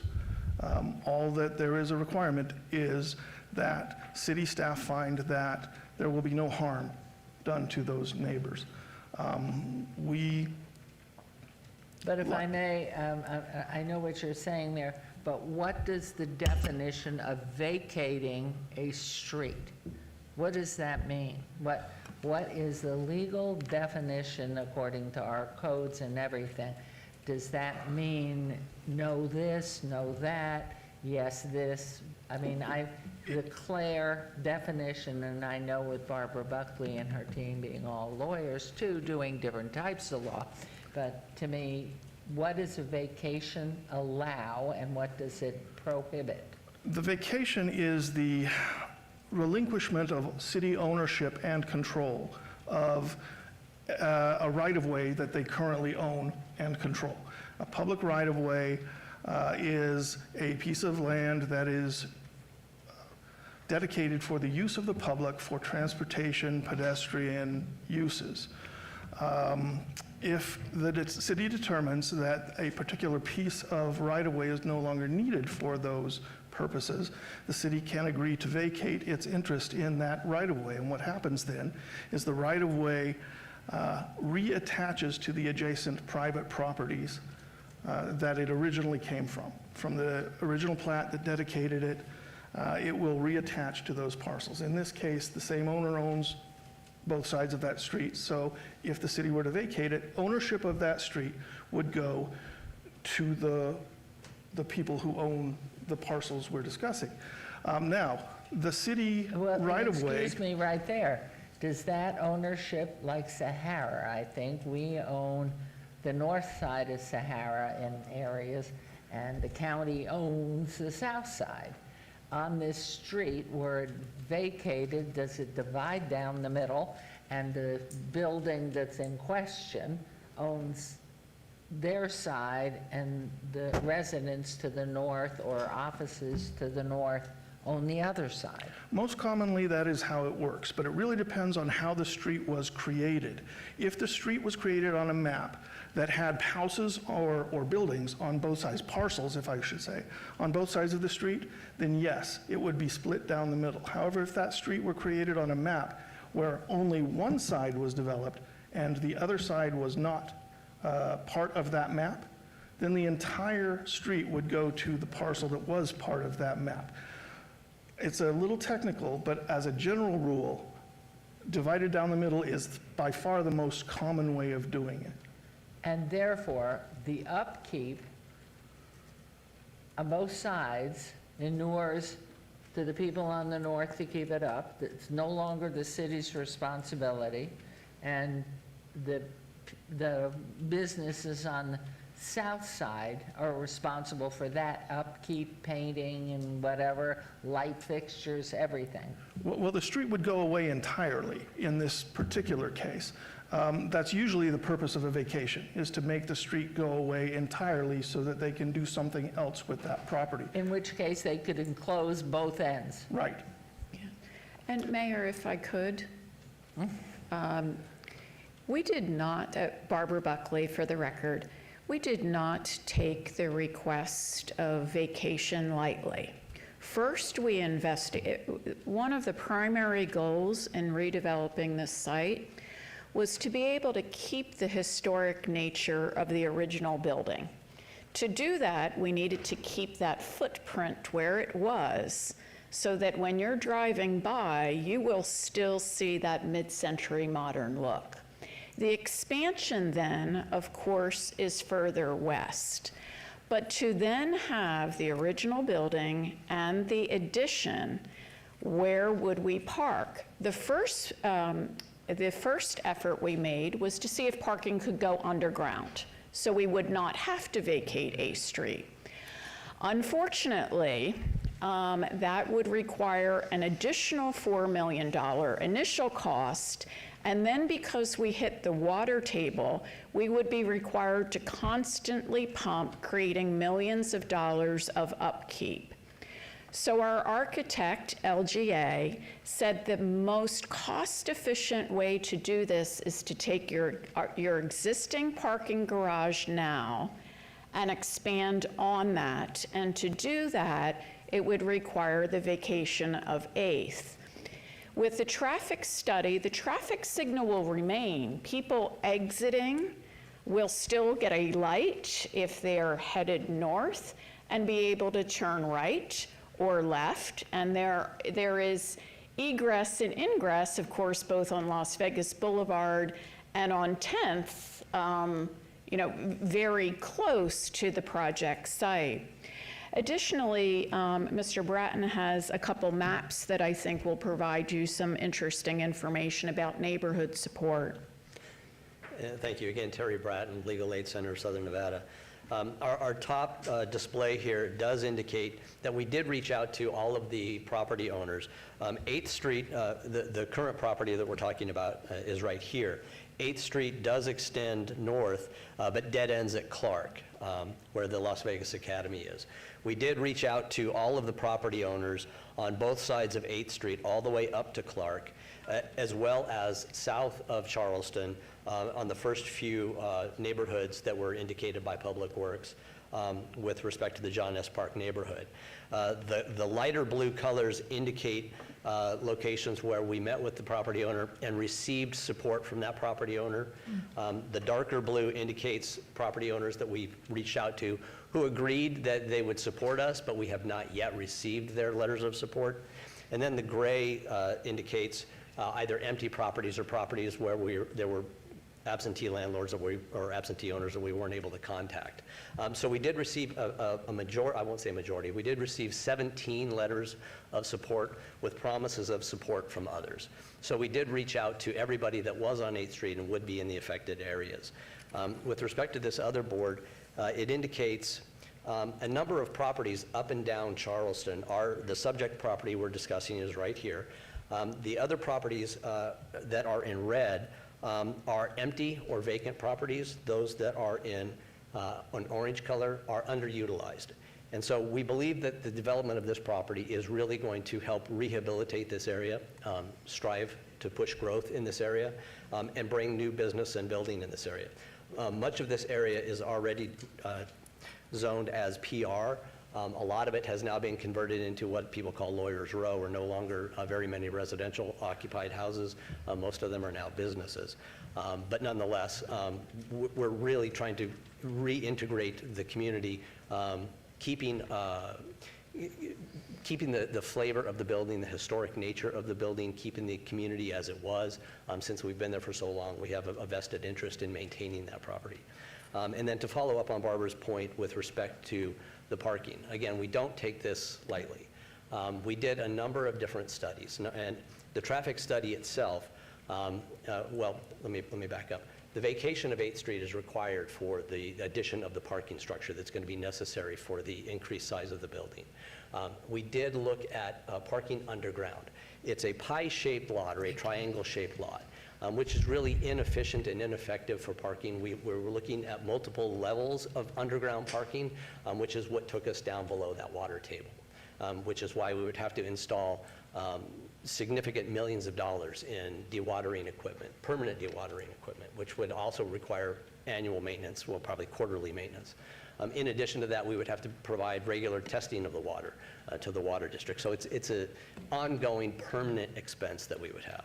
And not to mention the fact, on the north side of the property along Gas Avenue are existing high tension power lines. They've been in existence for years and years and years and decades. That hampers our ability to build up and over on any part of that land. That's what I was going to ask. You can't go up higher. Exactly. So LGA Architecture, one of the best, not only in the Western United States, but in the world, in my opinion, really put their head together and said, the most efficient, most effective, most cost-effective, and best use of the property is going to be expanding your existing parking structure. But that's going to require bringing it towards the east, which would then require the vacation of 8th Street. We looked at that, we talked about it, we said, well, that will then require the closing of 8th Street. Let's do a traffic study to determine what the traffic impact would be. The traffic study did show that there would be a minimal impact on all of the traffic with respect to that distance on 8th Street. Part of that is because 8th Street dead ends up to the north at Clark. And really only that distance between the two buildings is what we're asking to be vacated. We're not asking to vacate anything north of Gas or anything south of Charleston. So it really was kind of all the minds coming together to determine what would be the best and most feasible project, and that's what we have before you today. So not vacating north of Gas. Correct.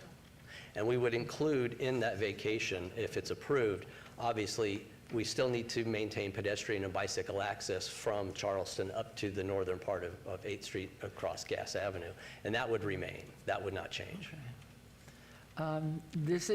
We're still in the public hearing. Is there anyone else who wishes to add or make comments here?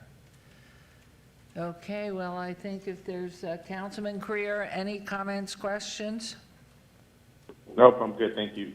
Thank you very much. I'm going to close public comment, and if there are no comments, questions here, yes, please, Mayor Pro Tem. Thank you, Madam Mayor, and thank you very much for the presentation. I just had one quick question. If this were to be approved today, about how many employees will go into those two combined buildings? Well, right now, when I began, we had 3 attorneys. We now have about 96, and we're growing again to community need. Between the two, our current building is completely occupied. We don't have any available space, which is why we need the additional space. In fact, the Resiliency and Justice Center is currently housed in leased space up on West Charleston. So relocating them back with our anticipated growth, we've done a 10-year programming growth plan. We anticipate that there will be approximately 250 to 260 people across both of the buildings on the subject property. That lease space is in Ward 1. So I'm sorry to see Ward 1 lose a business partner moving into Ward 3. But how many people do you think, and you wear many hats, I'm sure you're clicking people in as they walk into your building. How many people do you think are going to be coming into this building, both buildings, on a regular basis? Well, it really depends on the time of month. Obviously, at the beginning of the month, we see a lot of people who are needing help with evictions. At any given time, we can have 200 to 250 people a day come through our lobby in addition to our current 220 employees. So I would envision on this subject property in a given day, there may be 500 to 600 interactions between individuals. So I think the way I think about this, and I don't know how you think about it, but I just look at it as an economic development opportunity. And that is one of our primary goals with City Council, is to develop the areas to allow for people to prosper. So while you're a nonprofit and you provide amazing services, you also employ a lot of people, and there's a lot of people who are going to be in that area. That will, I believe, further incent the private sector to develop around there. And so occasionally Ward 3 lets me in, and I drive through. I'm pretty familiar with the area, and I look forward to developing everything west of Charleston, an amazing Ward 1, but east of Charleston is equally as important to me. So I think it's a great project, and I'm fully supportive. Well, and apropos of economic development, the Wolfson Building, I don't know if it's sold, and of course, you know, Walgreens is leaving. So that really, I mean, in the goals of the council for the past years has been economic safety, health, economic development. So, okay, well, with that, oh yes, Councilwoman Bernie? Thank you. 2 follow-on questions. You mentioned that 500 to 600 people might be coming through. So what's your parking garage capacity? The current capacity is 110. We're going to be expanding that and adding an additional 226. A vast majority of that will obviously be for employees. We are on a bus line that's an existing bus line right here that actually has a bus stop right outside of the subject property that a lot of our anticipated clientele would be using as well. So although we may be underparked, it would be sufficient parking for the current client load as well as our employees. Okay. And then you mentioned community rooms or just sort of community partners. Do you envision having a space that other nonprofits could rent or host meetings at the facility? We do. Actually, we currently have in our existing building multi-purpose, what we call classrooms, because we offer free classes in combination with the UNLV Boyd School of Law. We teach those classes at no cost to the public in our current location. We are also projecting to have new public use or multi-purpose rooms that are going to be built into the new space that will be used in much the same way. We currently use or allow use of our current space by a number of different places, such as Rebuilding Together, Habitat for Humanity, and other nonprofits that need a larger space to meet. Our current space will house will seat about 100 people. The new spaces will seat approximately an additional 200 people. Thank you very much. Marshall, could you assist this gentleman? He's obviously lost something. And I would assume everything slides. Sorry. Thank you. Okay, let's turn this then. Thank you very much. We'll turn this over to you, Councilwoman Diaz. Thank you, Madam Mayor. I just want to basically remind everyone, since you brought up Wolfson Building on the corner of Charleston and Vegas Boulevard, that is transforming and is currently operating as the center's wellness clinic, an FQHC that's striving to bring better services to anyone who needs support with their health and in a way that's compassionate and inclusive. So I'm really excited about that coming into that Wolfson Building, and exciting plans down the road for how they're wishing to also transform the building. But change is exciting. And then Walgreens, I'm hearing there's a potential tenant that will offer office furniture. Maybe there's a good synergy in the future for this thing that we're entertaining today here, this very important Victim Resiliency Center. I want to let everyone know that I do appreciate everyone's input in the process. This has not been an easy project to conceptualize, to then receive feedback from the adjacency and the neighborhood. Yet I want to say kudos to Legal Aid because they hosted at least one or a couple of neighborhood meetings. How many have you hosted? We had one major one on the design, vacation, and concepts. And then there they heard the neighbors loud and clear about how important it was to preserve the ethos of that wall. And, you know, I used to bank at that building many, many years ago before it closed. And so having been in this neighborhood for a long time, I'm not taking the vacation of the street lightly. I want people to know that we do put a lot of thought into it, but I think at the end of the day, we also sometimes force projects to fit our code, and sometimes it's not the optimal result for the entire community. It's not what's aesthetically pleasing, it's not what's most effective and highest use of the space, and it's just, we're just saying, because it doesn't adhere to code, we don't allow you to do it, and go figure out another disjointed way to do it. I really feel that by closing and vacating that portion of 8th Street, we're optimizing and we're being ahead of potential future problems with parking, because I a lot of times have to demand that parking be resolved at the forefront. And a lot of people come saying, oh, waive me on the parking side. And what usually ends up happening if you don't take care of it on the front end, it's going to spill over to the streets, and then all your neighbors are going to be even madder at you because now their customer base don't have a place to park, or they and their employees don't, you're all battling each other for parking. So one, I think that warrants in and of itself the vacation, just in augmenting the parking. Another part too that I'm excited about is the added open space and greenery, that then the neighbors on the other side can come, take a stroll, sit under a tree, listen to the birds, or look at the blooms that may be happening in your garden at that time. And I think that peace and that connectivity with nature, sometimes we don't even have many spaces and places to do that. So not only will it be there for your clients, but I think it's open also to the neighborhood and the adjacency for them to maybe want to get out of their office and have, you know, now that the weather is nicer and we're not melting, go out there and have our lunch, sit out there and just kind of take it all in. I want to commend the LGA group for the architecture and the rendering. I think it looks amazing, and it will be harmonious and compatible with the adjacency. And I think it's something that all of us can feel proud of once it's all there.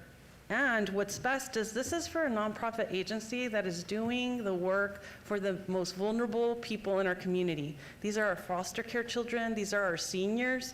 These are folks that can't afford legal representation in and of themselves in their pockets, and they come to Legal Aid. And these are some individuals that are like overly traumatized by things that are happening in their life. And I hope that we will never have to see another 1st October event happen in our city, but we know that we were all jolted last December when something happened at UNLV. And this will be a space where all of us collectively will know that, oh, something really horrible happened in the community. I know I can go now to the Victim Resiliency Center and say, hey, how can I help? How can I volunteer? How can I support those that have been affected by something tragic in our community? So I was relieved to hear that the traffic light is not going anywhere, because we installed that 4 years ago. I remember going out there and hitting the switch for the very first time.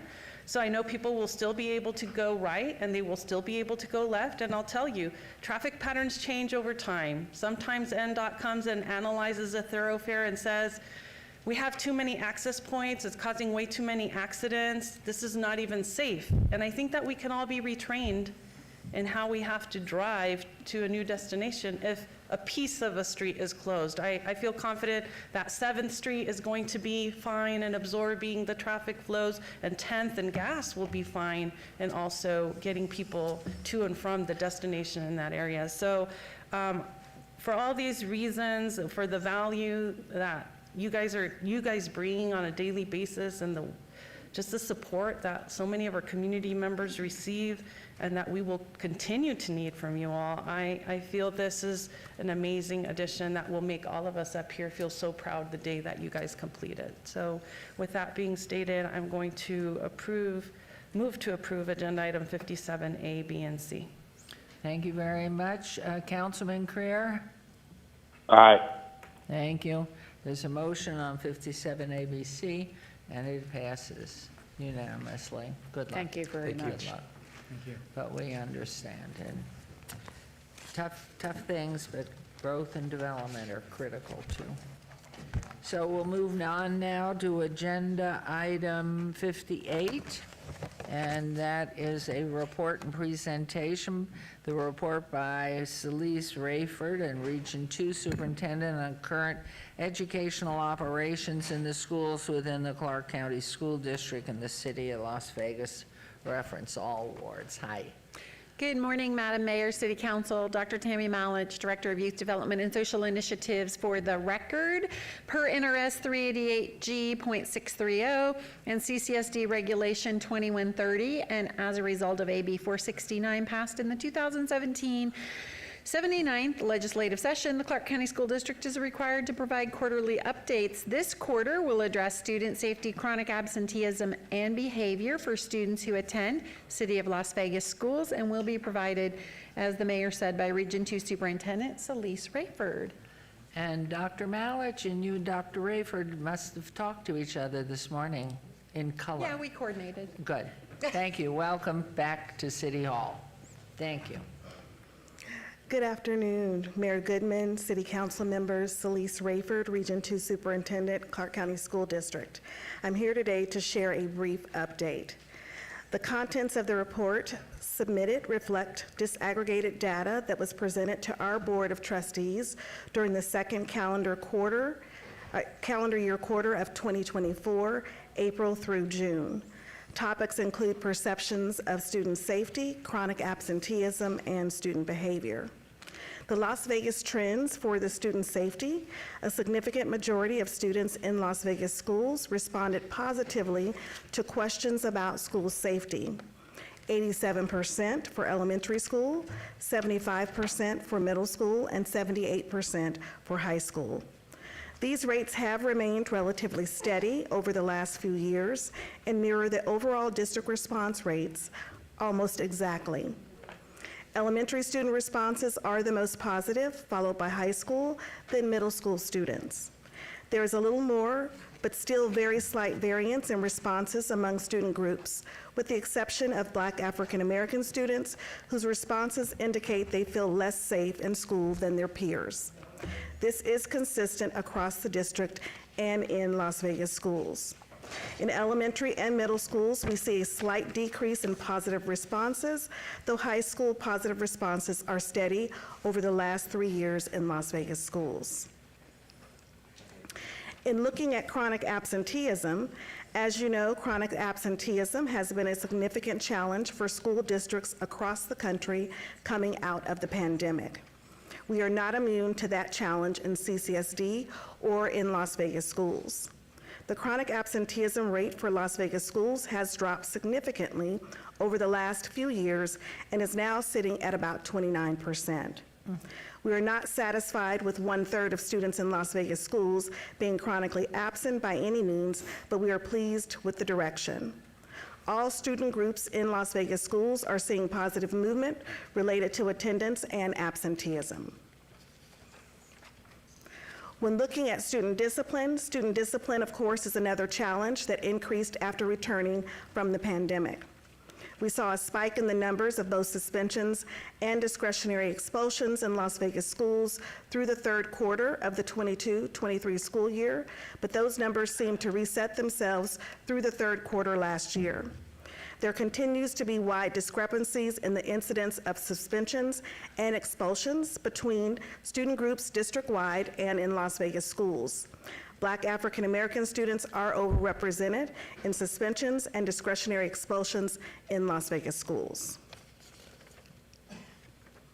Moving on to just a few celebrations, Las Vegas Academy students had an opportunity to meet members of the group, Otherwise, and the founders of Life by Music. The Las Vegas Academy alumni, the brothers Adrian and Ryan Patrick, donated guitars to the LVA guitar and mariachi programs. The Rancho High School Rams were presented with a $22,000 grant donation from the Guys Foundation for a deck oven to be used in the school's career and technical education program. The class of 2024 earned over $292 million in scholarships. We wish the class of 2024 continued success as they pursue their goals and future endeavors. In terms of compliance status, the district has no outstanding notices of non-compliance from the state superintendent, and this concludes the report. Thank you, Dr. Rayford. We look forward always to hearing from you, and thank you for coming down. Any comments? Please. Thank you, Mayor. Dr. Rayford, thank you for your presentation. I think I was the one who at the last meeting asked you to present, or asked for the presentation to be the Las Vegas schools next to our jurisdictions, the other jurisdictions. And so thank you for responding to that, because it was super helpful to see the Las Vegas outcomes compared to North Las Vegas and Clark County, et cetera, on the same page. It does show that we have some work to do, especially in chronic absenteeism and a couple of the safety measures when compared to our peer jurisdictions. So thank you. You're welcome. Thank you. Any comments, questions here? I think we're all aware and just hopeful. All of us are looking forward to the future and the improvements that our children comprehensively deserve. So thank you, Doctor, and hope you have a great, safe week. Thank you. And good health. We'll move on to agenda item 60, and I would ask the city clerk to set the public hearing dates and appeals from city planning commission meetings, dangerous buildings, nuisance litter abatements, please. Will do, thank you. Thank you. And now we will have our final citizen participation during this portion of the agenda, limited to matters within the jurisdiction of the city council. No subject may be acted upon by the council unless the subject is on the agenda and scheduled for action. If you wish to be heard, please come to the podium, give your name for the record. The amount of discussion on any single subject, as well as the amount of time allotted, may be limited. It's your opportunity to address council, but council will not respond or engage in dialogue. Are there any members of the public? Certainly come forward, and let's give 3 minutes if you would. Could somebody help me show you the pictures on my phone where I put my... Yes, I think right there on the center. Thank you. Thank you, Madam Clerk. Okay.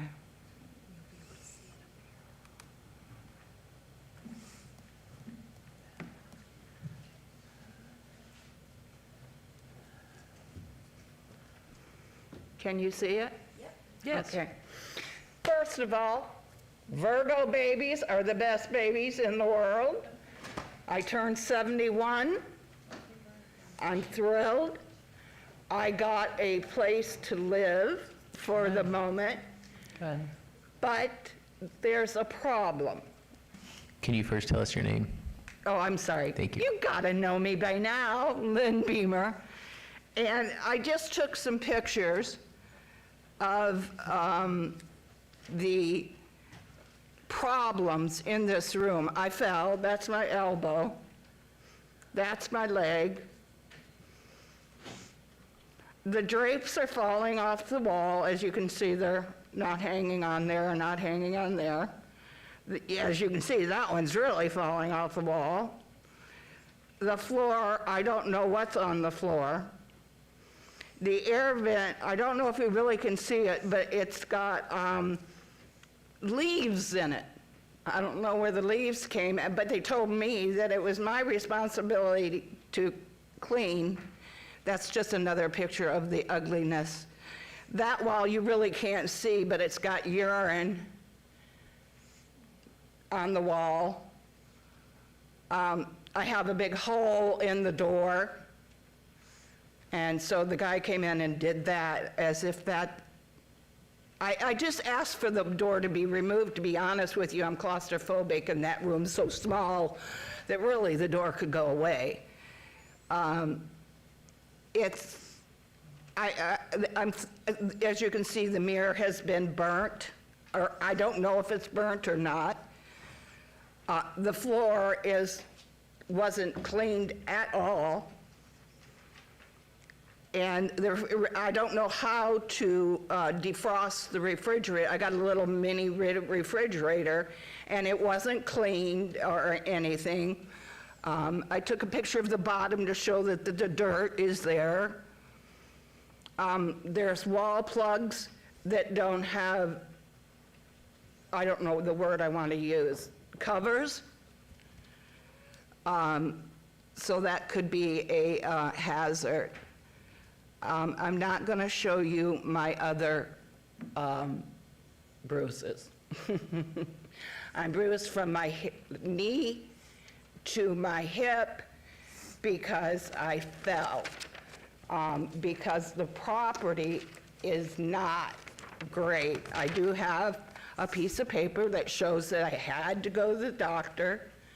I'm not to do anything. What I'm here to ask for, because I asked them, I don't have a problem in calling a cleaning crew. Not a problem. But I'm not allowed to have anybody come clean. My doctor has instructed me, no more. No more moving boxes, no more nothing. So I want to know how I can get the property cleaned. Okay, well, I'm not sure. I'm going to ask Ms. Doobie to give her some advice where she can at least And I would get just some want to say, advice. thank you guys. I know you prayed for me. Thank you. And I got Thank you. somewhere. I got a roof. Wonderful. But it's got to be, the cockroaches are Okay. me. Thank you. Okay, anyone else wishing to address council? Thank you. Thank you. Seeing and hearing none, we're going to move on to agenda item 62, which I think it's our emerging issues. It is. Do we have emerging issues that we would like management to entertain? We do not. So escaping again, you're under the stars, I'll tell you. Okay, so now we have council member recognition. This is the time set aside most specifically for a wonderful council to make an announcement and share with you all any thoughts they have. And we're going to start this time with Councilwoman Bernie. Thank you, Mayor. On September 10th, as part of the Civilian Military Council, we went out to Creech Air Force Base with some of our legislative members where we heard directly from Creech Air Force Base leadership and some of the servicemen and women on their needs. Housing and childcare were top of mind. Next. Last week, we attended the annual 1013 Club 9/11 Memorial to honor those who lost their lives and our brave first responders. Later that evening, I was proud to have attended and celebrated Jeremiah Program Las Vegas. Moms and their kids, Jeremiah Program's mission is to disrupt the cycle of poverty for single mothers 2 generations at a time by prioritizing education. Last week, we had our monthly Bocaditos with Bruni at our Ward 6 office. We were pleased to meet with Ward 6 residents to discuss our community and share their thoughts. Thank you always to Heidi Strafe, our Metro Crime Prevention Specialist, for attending and answering public safety questions. Then on Saturday, we partnered with Boy Scouts Troop 129, Just Serve, the Garden Foundation, and the City of Las Vegas to host a 9/11 Remembrance and Service Day Bash. We were able to clean up Floyd Lamb Park and restore the garden beds with over 250 volunteers. Let's see, sorry. Speaking of education, we just heard from Dr. Rayford. Congratulations to our Ward 6 schools. The new Nevada State Performance Framework ratings were released, and 25% of the schools in Ward 6 are 5 stars. 60% of our schools are 4 or 5 stars, which is much higher than the state average of 22%. Congratulations to Schurkenbach Elementary that improved by 2 stars. Tomorrow we'll be hosting with Councilman Alan Polensky our principal roundtable at Northwest Career Technical Academy. Join us next Thursday on September 26th for our Public Safety Town Hall meeting. We'll be joined by Captain Noe Esparza, Captain of the Northwest Area Command. On Saturday, September 28th, we'll be partnering to host a document shredding event at Knickerbocker Park. Finally, moving into October, we're almost there. Join us for our monthly Bocaditos on Thursday, October 10th from 9 to 11 at our Centennial Hills YMCA office. And then October 12th, Ward 6 will be partnering with the library in Centennial Hills to host a Haunted Harvest Legends of the Deep Halloween celebration. Join us for some fun activities and raffle prizes. Finally, on November 2nd, we are partnering with the Kiwanis Club for their annual Color Walk Run and Car Show at Floyd Lamb Park. Proceeds raised from this walk run show will support scholarships for Key Club members. As always, Ward 6 wants to hear from you. Please call us at 229-5463 or email us at ward6@lasvegasnevada.gov. Thank you. Thank you. And Councilman Creer, are you still on the line? He's off. You missed your shot. Okay, so right away we go to Councilwoman Seaman. Thank you, Madam Mayor. So we gave a well-deserved proclamation celebrating 47 years of service and unwavering dedication to the community to Liberty Baptist Church this past week. We also honored the Canine Companions on Service Dog Month by recognizing them for their unwavering commitment to enhancing lives with their amazing furry friends. And I just want to thank the 1013 Club for always honoring those who perished in 9/11 with a memorial ceremony. Our Breakfast Buzz and Ward 2 Biz every month. This is always very successful, and I want to thank Metro and our marshals for answering the tough questions from the Ward 2 constituents. We're having our second annual Breakfast of Heroes, October 3rd, 7:30 to 9 a.m. at Las Vegas City Hall. There's free breakfast for everyone, and we will be honoring those who are giving hope to our community. Our next Breakfast Buzz and Ward 2 Biz will be Saturday, October 5th at 9 to 10 at Veterans Memorial. And we are having we are joining with the Israeli-American Council on Remembering the Darkness Rising with Hope event, Sunday, October 6th, right here at City Hall at 7 p.m. So please RSVP if you'd like to come. Trunk or Treat and Halloween movie featuring Hocus Pocus will be at Bruce Trent Park, October 11th at 6 p.m. Free trunk or treating for the entire family. So come and get free popcorn and enjoy the movie. We have a couple of pets that we'd like to introduce you to. One is Jax. He's a Pinscher Doberman mix. He's about 74 pounds. about 10 months old. And then we have George, a domestic short-hair, adorable cat, who's about a month old. It's a kitty, 1.1 pounds. If you would like to adopt a pet, if you like to get a pet, we hope that you will adopt a pet. You can go to the Nevada SPCA, the Animal Foundation, or any of the local rescues. But our animals need good homes. Do you want to get the word out about your Ward 2 business? Be a part of our new Small Business Saturdays and be featured on all of our social media channels. You can contact my office, 702-229-2420. If you have any issues or concerns, please use the same number or email ward2@lasvegasnevada.gov, and we will take care of any issues you have in Ward 2. Thank you, Madam Mayor. Thank you. And Mayor Pro Tem, Councilman Knudsen, please. Thank you very much, Mayor. We have 2 events starting off the month of October. On October 3rd at 3 o'clock p.m., you can join us at the Charleston Heights Art Center for our 17th Annual Senior Idol Showcase. And I believe Mr. Riggleman is the MC, so the seniors are great, but go for Riggleman. Senior MC as well. You'll be amazing. So tickets are $5 with open seating. And then on October 5th from 9 to noon, you can be a part of Fire Station 103's beautification project with fire hydrant painting and a public works cleanup. Those are super fun and that neighborhood needs it. So come out and help us clean up the neighborhood.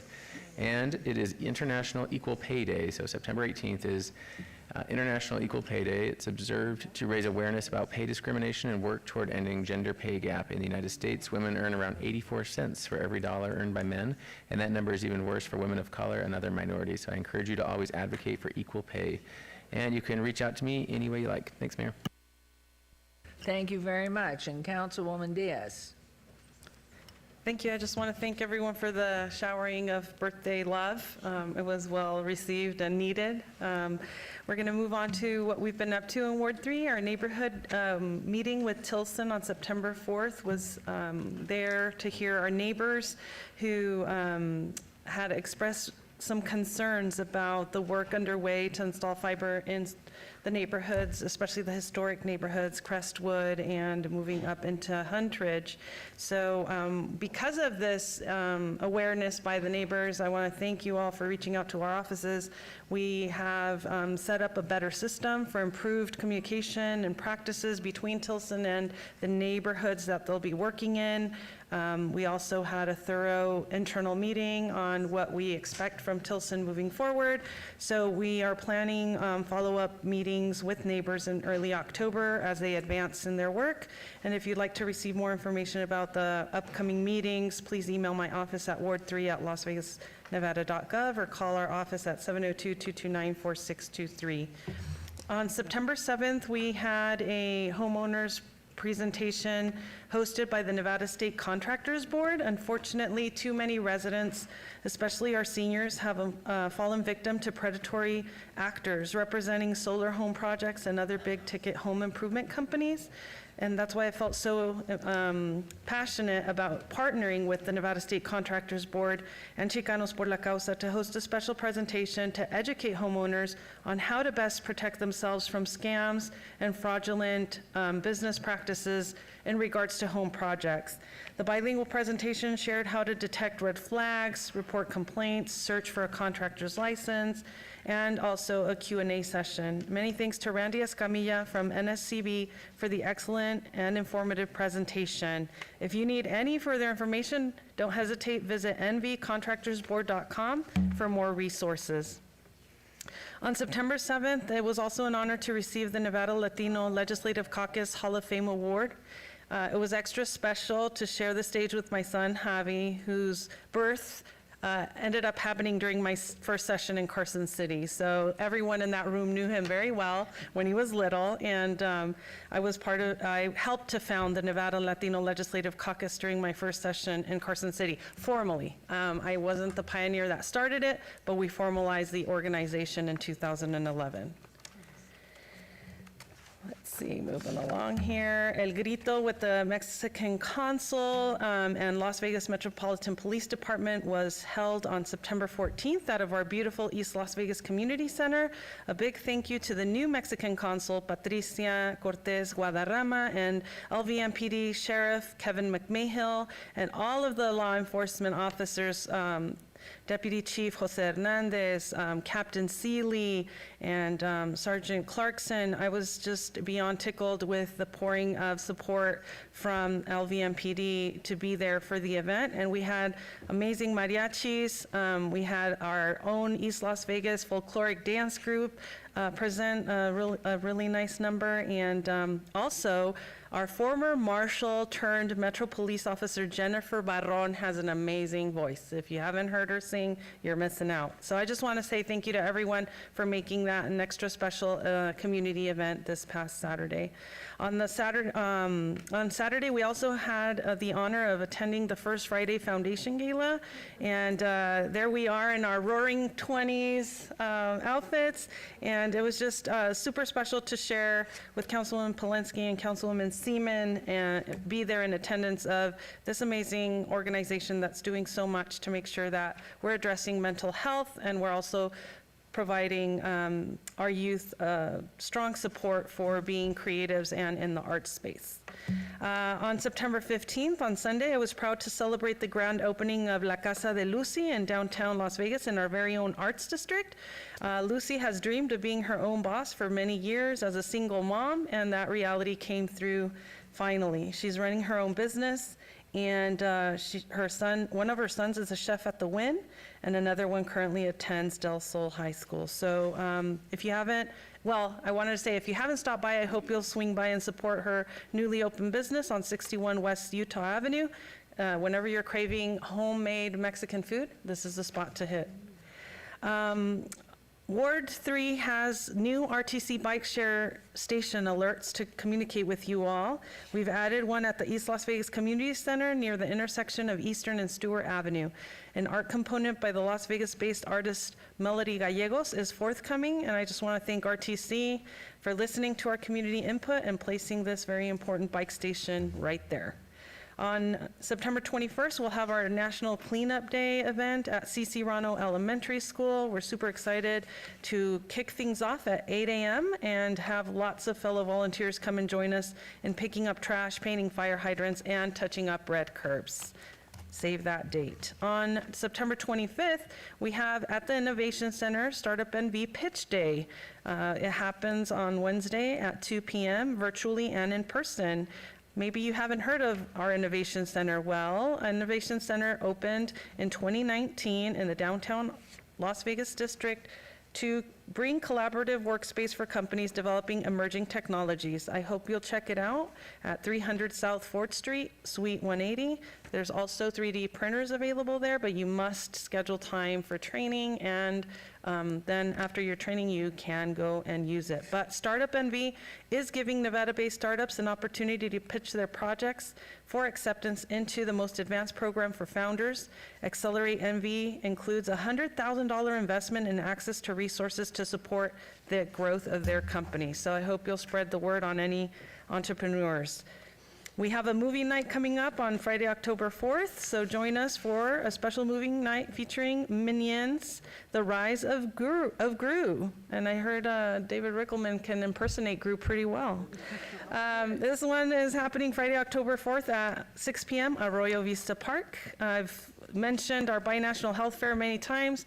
It's October 5th, Saturday, East Las Vegas Community Center, 10 to 2.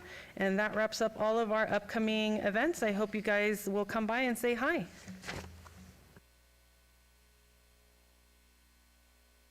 Thank you. And Madam Polensky, please.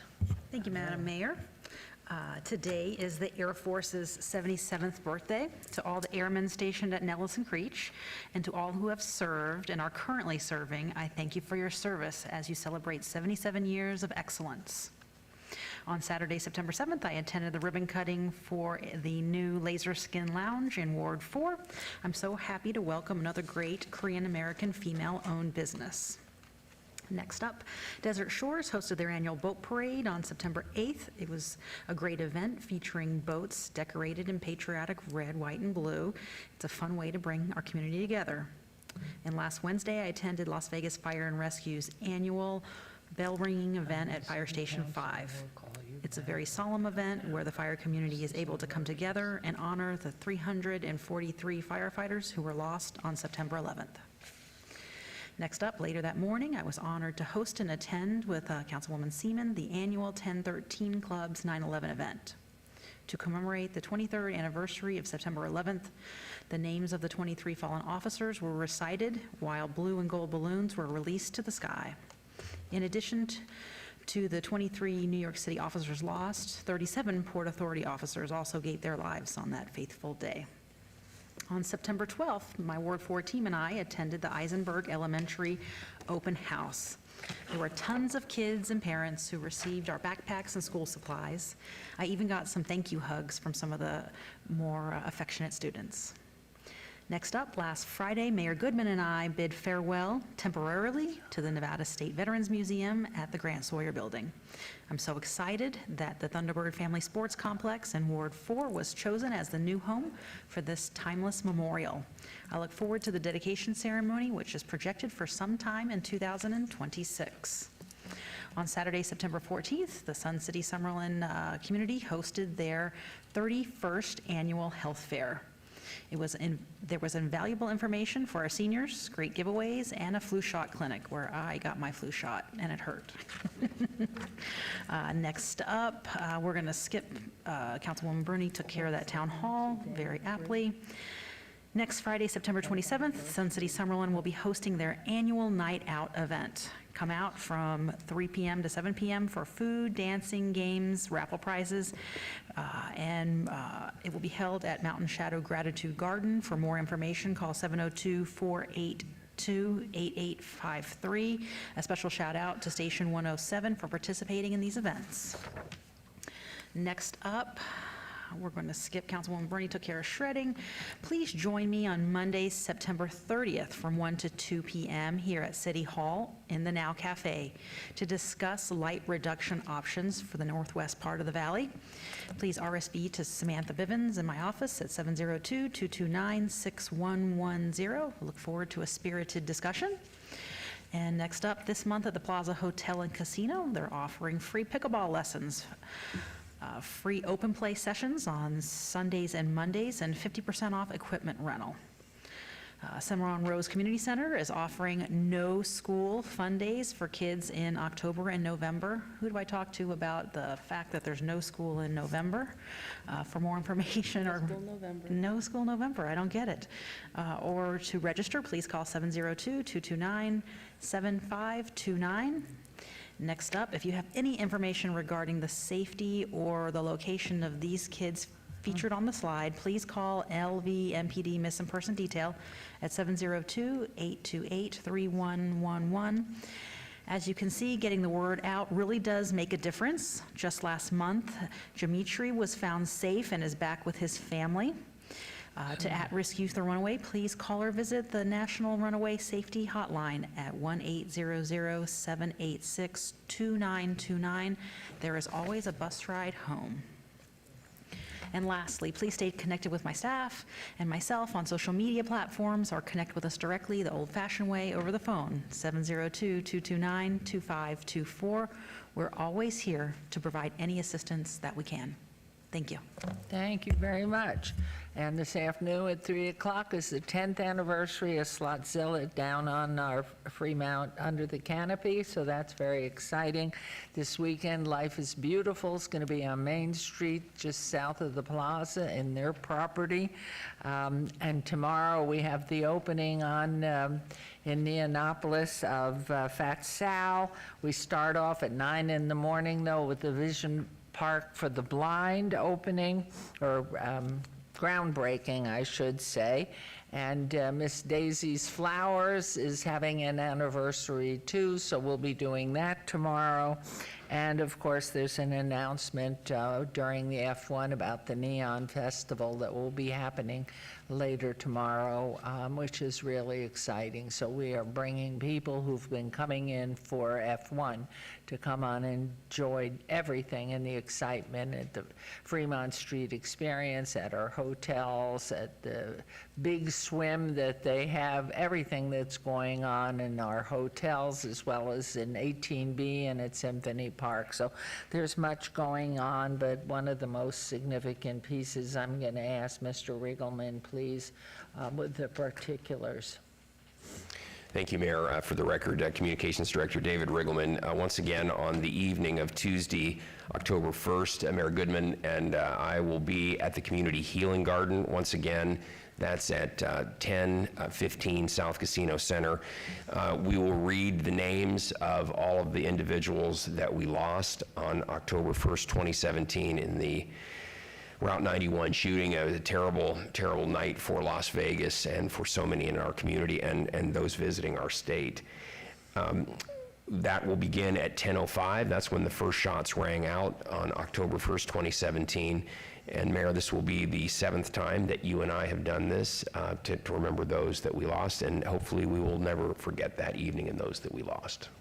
It's a beautiful ceremony, I'm sure, acknowledging those wonderful, beautiful individuals who came here for fun and a glorious time. And that was a close, but a tree was planted in the name of each individual. And you should see the garden, the healing garden. That was over 400 volunteers working around the clock to make sure that garden was ready that week to memorialize and give prayers in a serene, beautiful environment. And yes, Mr. Riggleman. And Mayor, I should also mention that once again, we will be carrying that live on KCLV Cable Channel 2. For those who may not have cable, we'll stream it on the city's communications platforms.